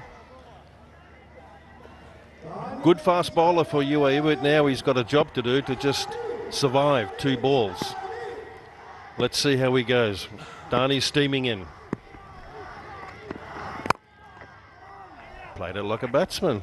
Full face of the bat, went quickly to covers. He'd be happy with that. And what a delivery to bowl to the tail ender. Fast and straight. He was targeting the stumps ever since Akif Raja came in, and there he goes, running towards the Pakistani crowd. And look at them, they're all in awe of the tall, lanky pacer. He's taken a leaf out of Imran Tahir's book. What a celebration he has. I reckon Tahir is still faster in that sprint. But yes, characters like him certainly add so much of spice in the middle as well. What an effort, what a performance here by Pakistan. He's got some under edge on that one, else that was crashing as well, and Shahnawaz Dhani knows it. Well bowled, champion. 5 for 12, his first 5-4. What an effort. It's been brilliant bowling here by Dhani. 15 gone at 63 for 9.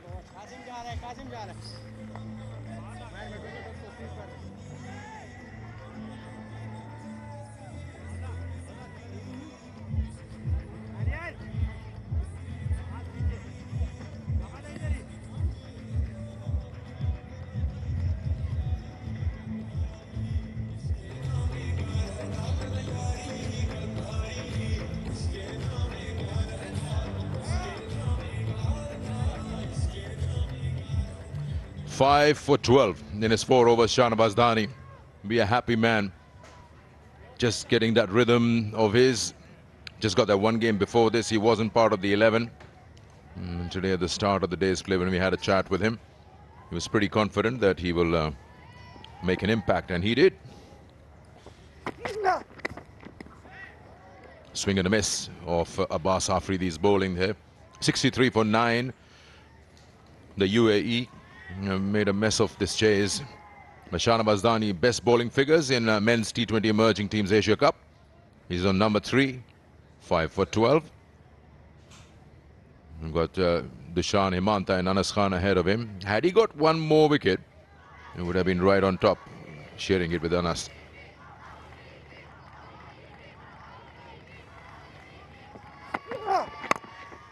Nicely done into the block hole.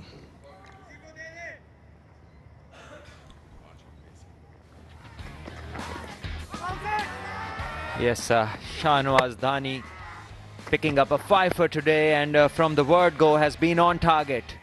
And the fielders also putting up their hands and taking all the catches, showing tremendous support for the bowler, who was on target, bowling within the stumps, didn't give anything to the batters, and in the end his signature celebrations with the crowd.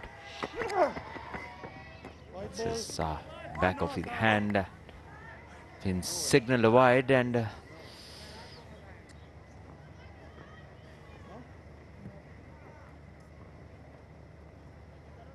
so this is Dhani for you, after bowling a good spell and enjoying his bit by taking up wickets and also enjoying with the crowd. He's standing there, must be a very satisfied man today.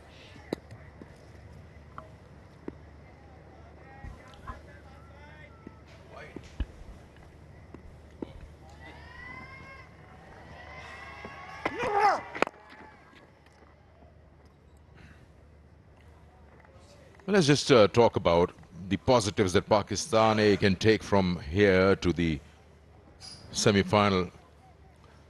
64 for 9 against the UAE. Now, pretty clinical performance against Oman. Lost the first game to India A, but now they've got to stick to their 11 that they feel is the best.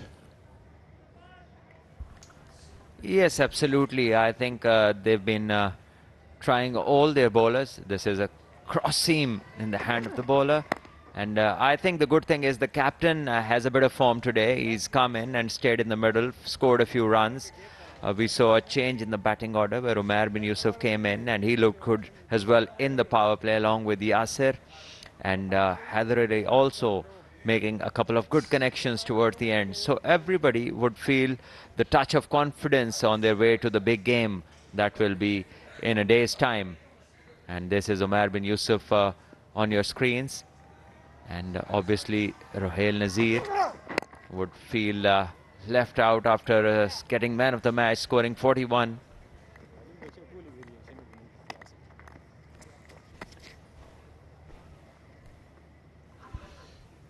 This is a knock today. Mohammad Haris came at number 3. Virtually actually came into the power play after that early loss. Took his time, and after he got his eye in, he started smashing the ball all around the park. The good thing about, or the different thing about him, he was playing in front of the square today rather than trying those scoops and ramp shots, which he loves. Very well put that, Skandar. Once again, the slow one deviating off the surface as 16 overs are bowled, and UAE 65 for 9.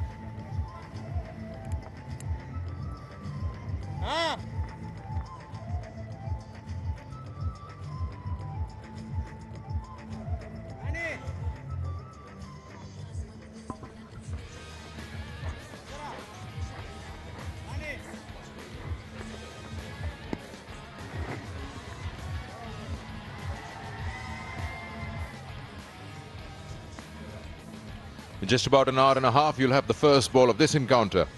Local over the home team. Oman versus India A, the last game of the round. India A already qualified for the semis. And there they are for their final group game. They also made quite a few changes. They could afford to do that in that last outing against UAE. And speaking of changes, now just to see what we've watched of Pakistan A in the 3 games. So Haris and Yasir come back to the opening. You have Qasim Akram, then you'll have Umair bin Yusuf, Ruhail Nazir in place of Haider Ali, if you'd like. And then you have Arafat Minhas, Abdul Samad and the bowlers. You could go with Sufyan Mukim as the spinner and maybe choose 2 fast bowlers. Well, I'd leave aside for my my liking on for the moment, but I think they'll go and carry on with Haider Ali. And I The impression that you get by today's change is that they've already spoken to their boys that who their playing 11 is, and that's the only way they could have make a player of the match sit out. They did talk about Sohail Nazir putting up a brilliant performance and still not making the 11. That means that it's absolute clarity in terms of who's going to play, provided they are fit. Well, surely there's one clarity, and that is that they're already packing their bags and letting the dugout to be free. Short ball, high in the air, and immediately Haris said, yes, it's mine, and he takes it. Best man, the glove man, to take that catch. The high catches become a little easier when you got those giant gloves in your hand. And Pakistan have qualified for the semi-finals of the Emerging Teams Asia Cup, and at the moment will also lead that Group B table. Pretty clinical. They've outplayed the UAE in all departments today. Yes, they'll be very happy with this performance. A good total to start with, and then defending it to absolutely nail the game, getting the whole UAE team out for 65 runs. The bowlers were on target, especially the faster men. Dhani, Ahmed Danial picking up his first wicket, playing for Pakistan A side, and along with them Abbas Afridi and Arafat Minhas, all bowling well today, including Sufyan Mukim as well. In the end, Pakistan A winning by 114 runs. And now it's time for the teams to shake hands, and Pakistan would move on to the semi-finals, and just a day off in between to prepare themselves mentally for the big game. Yeah, 114 runs is the margin of victory for Pakistan A.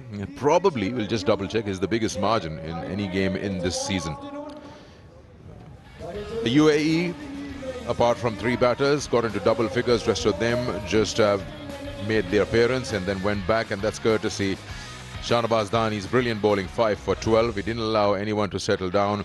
And then Sufyan, of course, put in a very healthy hand, along with Daniel also getting a wicket. Arafat also having one to his name. It's good to see all the bowlers pitching in.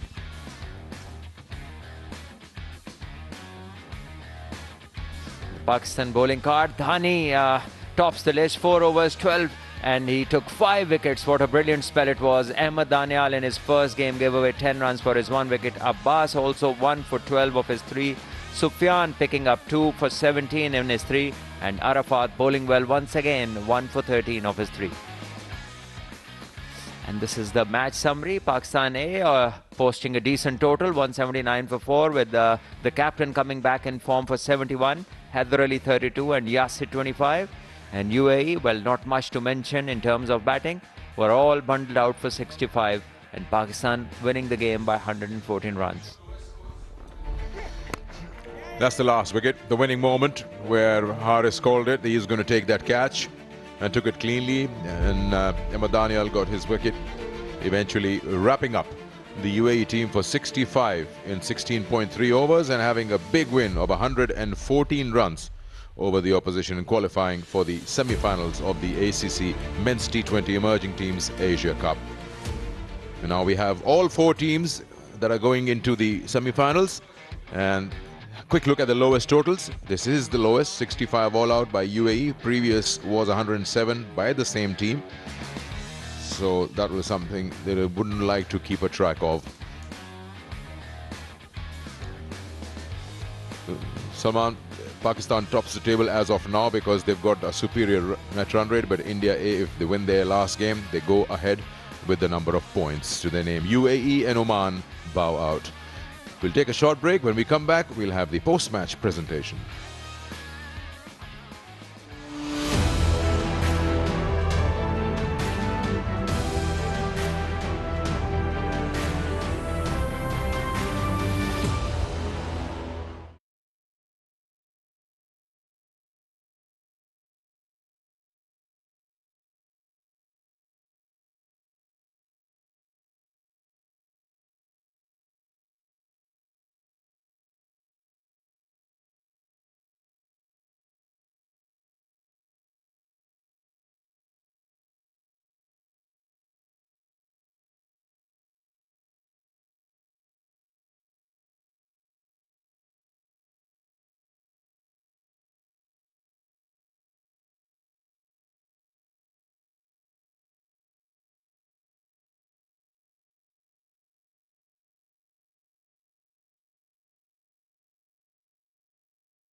quick look at the batting guard once again from the UAE, chasing 180 to win. They managed 65 all out, and they only managed 3 players who got into double figures.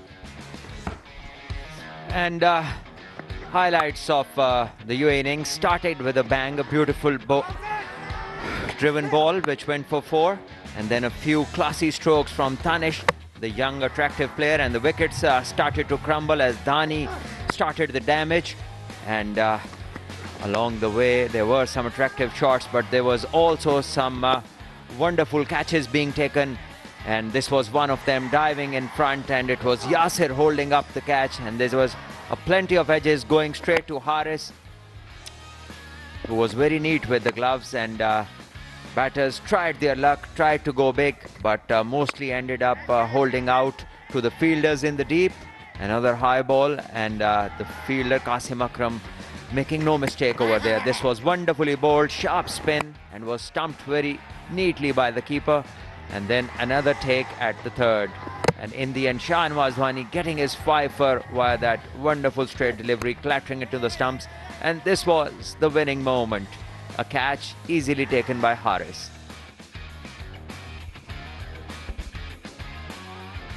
Bowling, once again, highlighting that Shahnawaz Dani becomes the third most successful bowler in terms of figures. 5 for 12 in his 4 overs. 2 wickets for Sufyan. A wicket each for Danial, Abbas and Arafat. Match summary, and that's Pakistan A winning the toss, 179 for 4, with Captain Haris getting 71 not out of just 49, and Heather gets 32 not out of 17. UAE in response, 65 all out, and the margin of victory for Pakistan A was 114 runs. Time for us to now head down to the post-match presentation with Mikhail. Pakistan have stormed into the semi-finals to become the second team from Group B to do so, and they did it in emphatic style, getting the better of UAE. They inflict a 114-run win over UAE in what has been a thorough and complete effort by the men in green. First with the bat, where they powered themselves to 179 for 4, and then with the ball, where they bundled out UAE for a mere 65 runs. Well, that's been the kind of performance the boys in green have put ahead of the semis. It's been an absolute thorough effort by all of them. Hello, good evening, and welcome to the post-match presentation of the 6th edition of the Emerging Teams Asia Cup 2024. Before we proceed further with the talk with the captains, we'll take this opportunity on behalf of the ACC to thank Oman Cricket for putting across a splendid event like this. At the same time, just the right time to welcome our guest who will be giving away the Player of the Match trophy, Mr. Prakash Bhatt, the match official. Good evening, sir. Good to have you. Right, a quick chat with both the captains. First up, the captain of UAE, Rahul Chopra, if you could come by, we'll get your perspective on this game as well. Rahul, 179 जब आपने अपने and से दिया था, आपको क्या लगा half stage पे ये कर पाएंगे? प्रेशर गेम था, मस्ट विन था आपके लिए? नहीं, प्रेशर तो नहीं था, तो ये था कि एक बारी पावर प्ले में स्टार्ट अच्छा मिलेगा तो कहीं ना कहीं हम नज़दीक जाएंगे. तो अनफॉर्चुनेटली तो वो पावर प्ले में विकेटें चली गई. तो क्या पॉजिटिव लेना चाहेंगे आप इस इवेंट से? आपका स्टार्ट अच्छा था ओमान के खिलाफ, बस इंडिया और यूएई पाकिस्तान के अगेंस्ट थोड़ी खामियां आ गई. नहीं, ऐसा है कि इस टूर्नामेंट में हमें सीखने को बहुत कुछ मिला. काफ़ी यंगस्टर थे हमारी टीम में, तो ये है कि जो पॉजिटिव चीज़ें हैं वो साथ लेके जाएंगे, नेगेटिव यही रखे जाएंगे. Right, very well done. Tough luck. Thank you for entertaining us. All the very best for the coming season and matches. Thank you so much. Right, a quick summary of what Rahul just explained. He's saying that they didn't really capitalize in the power plays, something they were looking to do. But nevertheless, going back to this campaign, a lot of positives because they played some big teams, so they're really taking a lot of learning as well from this encounters as well. Quick chat with the captain of Pakistan, Mohammad Haris. Mohammad Haris, firstly, congratulations on your fine innings. You really entertained us. We'll get to that. Moreover, to the kind of win that you'll produce today in the field with the bat and with the ball. Your thoughts? Yeah, it was a much needed new win. So you have to put in efforts against a team like UAE. They are not easy to beat, especially the associate team yesterday. You saw it, Hong Kong, the way they beat Afghanistan team. So we have to be prepared for that, that you can't take them easy. Right, when you came out to bat, we saw two halves of Mohammad Haris. The first half where he faced 10 deliveries, very tentative. Then after the 10 deliveries, we saw a completely different Haris. Take us through both the Harises that are in the middle. Well, at first time I wanted to put some runs on my bat, so it wasn't easy to bat on, especially in the start. So I believe in myself that if I take few balls here, so then I will cover it later on. You got yourself to number 3 today. What was the plan behind it, Harris? You're wearing a cheeky smile. The plan behind that I wasn't feeling confident as an opener, so I wanted to let's check at number 3. We and it appreciate your came. honest admission over there, and it really worked for you. Yeah, thank you. Very well done. Into the semis with India. What's the plan ahead? Into the semis against Sri Lanka. No, but with India from this group, I meant. Yeah. Alhamdulillah, very happy, and credit goes to the boys, the way they played, the way they bowled, the way they feed. So it's a team effort, and I'm looking forward to it. And we are looking forward to your batting once again and captaincy as well. Very well done. Congratulations. And wicket keeping as well. Thank you. Absolutely. Mohammad Harris there. Wonderful chat with the captain of Pakistan, who's delighted with this performance of his and his team as well. But time to announce the player of the match. It goes to the showman, the wicket-taking pacer, Shahnawaz Dani, 5 for 12, his first 5-wicket haul in T20 cricket, and what a show he put on with the ball.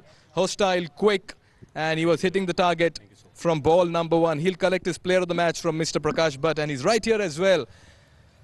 Shahnawaz Dani, you're an entertainer, I must tell you, and we really enjoyed calling every ball that you were there in the middle. Thank you so much for that. Yeah, it's like a memorable performance for me and for my team, and it's a way to enjoy my bowling and enjoy my celebration. Crowd back me. I love that. Right, what does this mean to you? Your first T20 wicket, 5 T20 wicket haul. You want to dedicate it to somebody? Yeah, definitely. I want to dedicate this performance to my late father, because he's not with us. So it's like a big achievement. You get a fiffer in a T20 format, like a big achievement for me. Right, you missed out on the first game. I understand the emotions right now. You missed out on the first game. You came back 1 for 14 in 4 overs in the second game, and you're 5 for. What does it mean when a captain shows a lot of backing and you're coming after not been getting a few chances early on? Definitely, our squad is pretty strong, and all of like new faces, youngsters. So it's like depend on my management, and I trust them. So I didn't play first game against India. It's like sometime we want to play against like such kind of opposition like India, but after that I beg myself that once I get opportunity, I will deliver my best. Well, you've delivered so well that now the team trusts you, Shahnawaz Dani. You were brilliant. The fans enjoyed all the antics and the showman as well. And you keep up the great work with the ball. You were fast and furious today. Thank you so much. Right, the player of the match in match number 11 here in the Emerging Teams Asia Cup. Pakistan, they have qualified for the semis. They put up an absolute thorough performance today, and they'll be eager to continue with a good run as well. That's it from the presentation area. Coming up next, and that's not far away, it's India A versus Oman, the last game from Group B that will sum up the first round of the men's emerging T20 Asia Cup. We'll take a break and we'll come back with more action your way.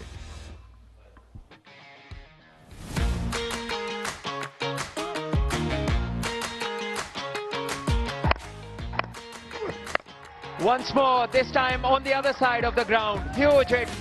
He's also seen the phase. Oh, this could be a close call, and it's given.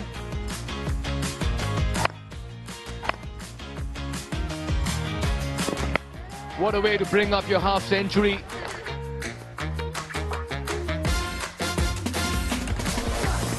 What a way to get off the mark. Clatters into the stumps, and another one for Dhani and for Pakistan. This one's been drilled, and it finds the fielder in the deep.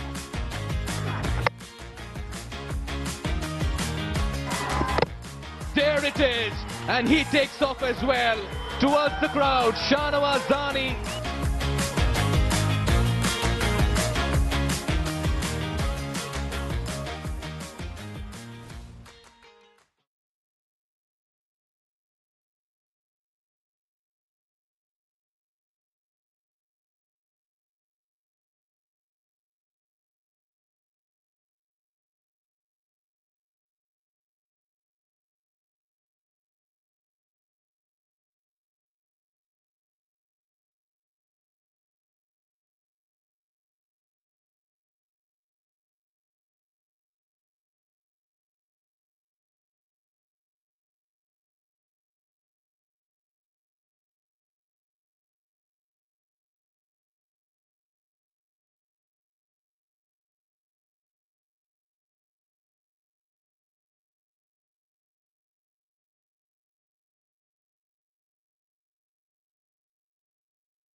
spotlight on Ramandeep.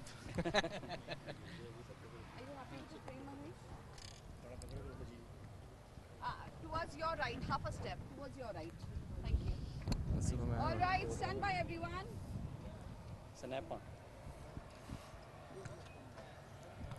In 10 seconds.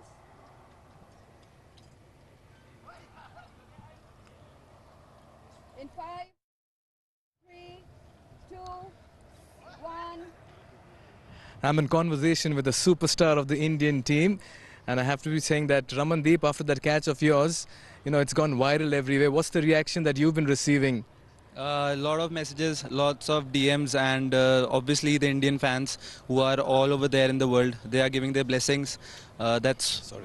We just had, there was some technical error there, so we'll just start in 2 seconds.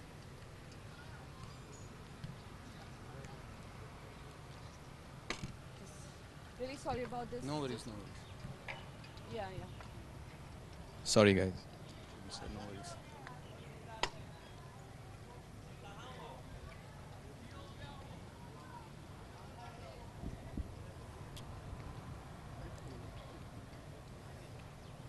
Stand by in 10 seconds.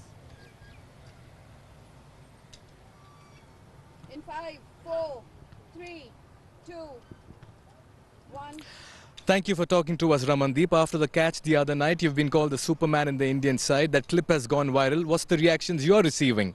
A lot of DMs, a lot of messages from India back home, and obviously wherever we go, Indian fans are always there, and a lot of support for them.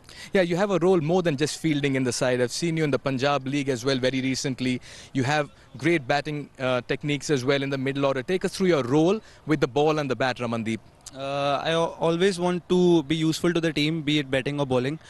So according to the situation, I like to adapt and act accordingly. I did watch you hit 5 sixes in one of the overs in the Sher Punjab T20 Cup. Is that the strength of Ramandeep Singh to get the impetus in the back end of the game? Yeah, definitely. I love to hit sixes, but it's all depends on the situation of the game. I obviously want to hit it again, but whenever the situation demands, I'm gonna go for it. And a word on your team right now. 2 wins in a row. You're looking solid. What's the talk and what's it like in the dugout? So we want to take one game at a time. We don't want to play the opposition. We just want to play the situation, and that's what our role is in the game, to just play according to the situation and according to the game. Thank you very much, Ramandeep. Thank you, sir. Can you click a photo from your phone with him? Yeah. My phone battery is dead. Yeah.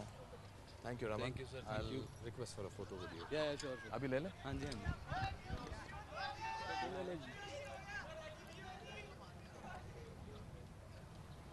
I'm really bad at this. आपकी position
Thank you for talking to us, Ramandeep. After the catch the other night, you've been called the Superman in the Indian side. That clip has gone viral. What's the reactions you're receiving? A lot of DMs, a lot of messages from India back home, and obviously wherever we go, Indian fans are always there, and a lot of support for them. Yeah, you have a role more than just fielding in the side. I've seen you in the Punjab League as well very recently. You have great batting techniques as well in the middle order. Take us through your role with the ball and the bat, Ramandeep. Always want to be useful to the team, be it batting or bowling. According to the situation, I like to adapt and act accordingly. I did watch you hit 5 sixes in one of the overs in the Sher Punjab T20 Cup. Is that the strength of Ramandeep Singh to get the impetus in the back end of the game? Yeah, definitely. I love to hit sixes, but it's all depends on the situation of the game. I obviously want to hit it again, but whenever the situation demands, I'm gonna go for it. And a word on your team right now: 2 wins in a row. You're looking solid. What's the talk and what's it like in the dugout? So we want to take one game at a time. We don't want to play the opposition. We just want to play the situation, and that's what our role is in the game, to just play according to the situation and according to the game. Thank you very much, Ramandeep. Thank you, sir.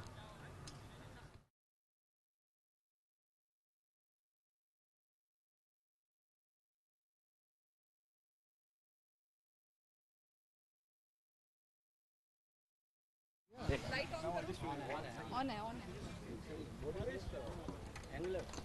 ठीक है हाँ Ravi Mahesh is saying it's okay it's okay sir left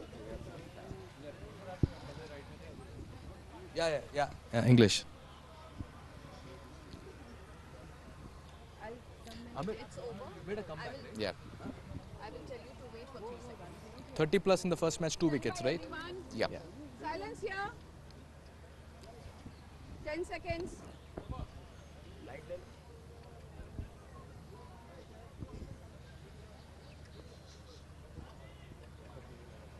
so just hold the mic properly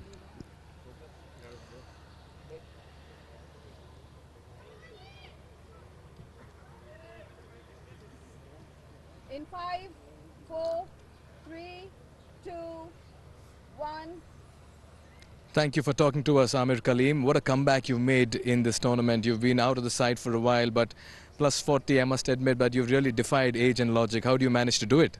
Bismillahirrahmanirrahim. First of all, I would like to thank Almighty because I'm not expecting kind of things coming in my favor, and to be frank, I'm working very hard on my fitness, and I'm still playing Premier Division and performing for my domestic team. And I was always praying for God to get the second chance and play for the national team again. And finally, this is the big moment for me and my family as well. And again, I must say, I would like to thank Almighty to perform for the team. And wherever I'm wearing national jersey, any format, I'll feel proud. Right. Take us through the composition of this team of yours. A young side, a bit in transition as well. Yes, there is few upcoming new players which is already they are playing different domestic Premier Division, and we have still few senior players along with like Nadeem, myself, Jatinder also there. Right. So it's good bunch of player, and it's good to see to upcoming player to perform on the higher level playing against the Test Nation team. So this is something good for the Oman cricket. Right. Thank you very much for your views. All the very best for this game. Thank you very much.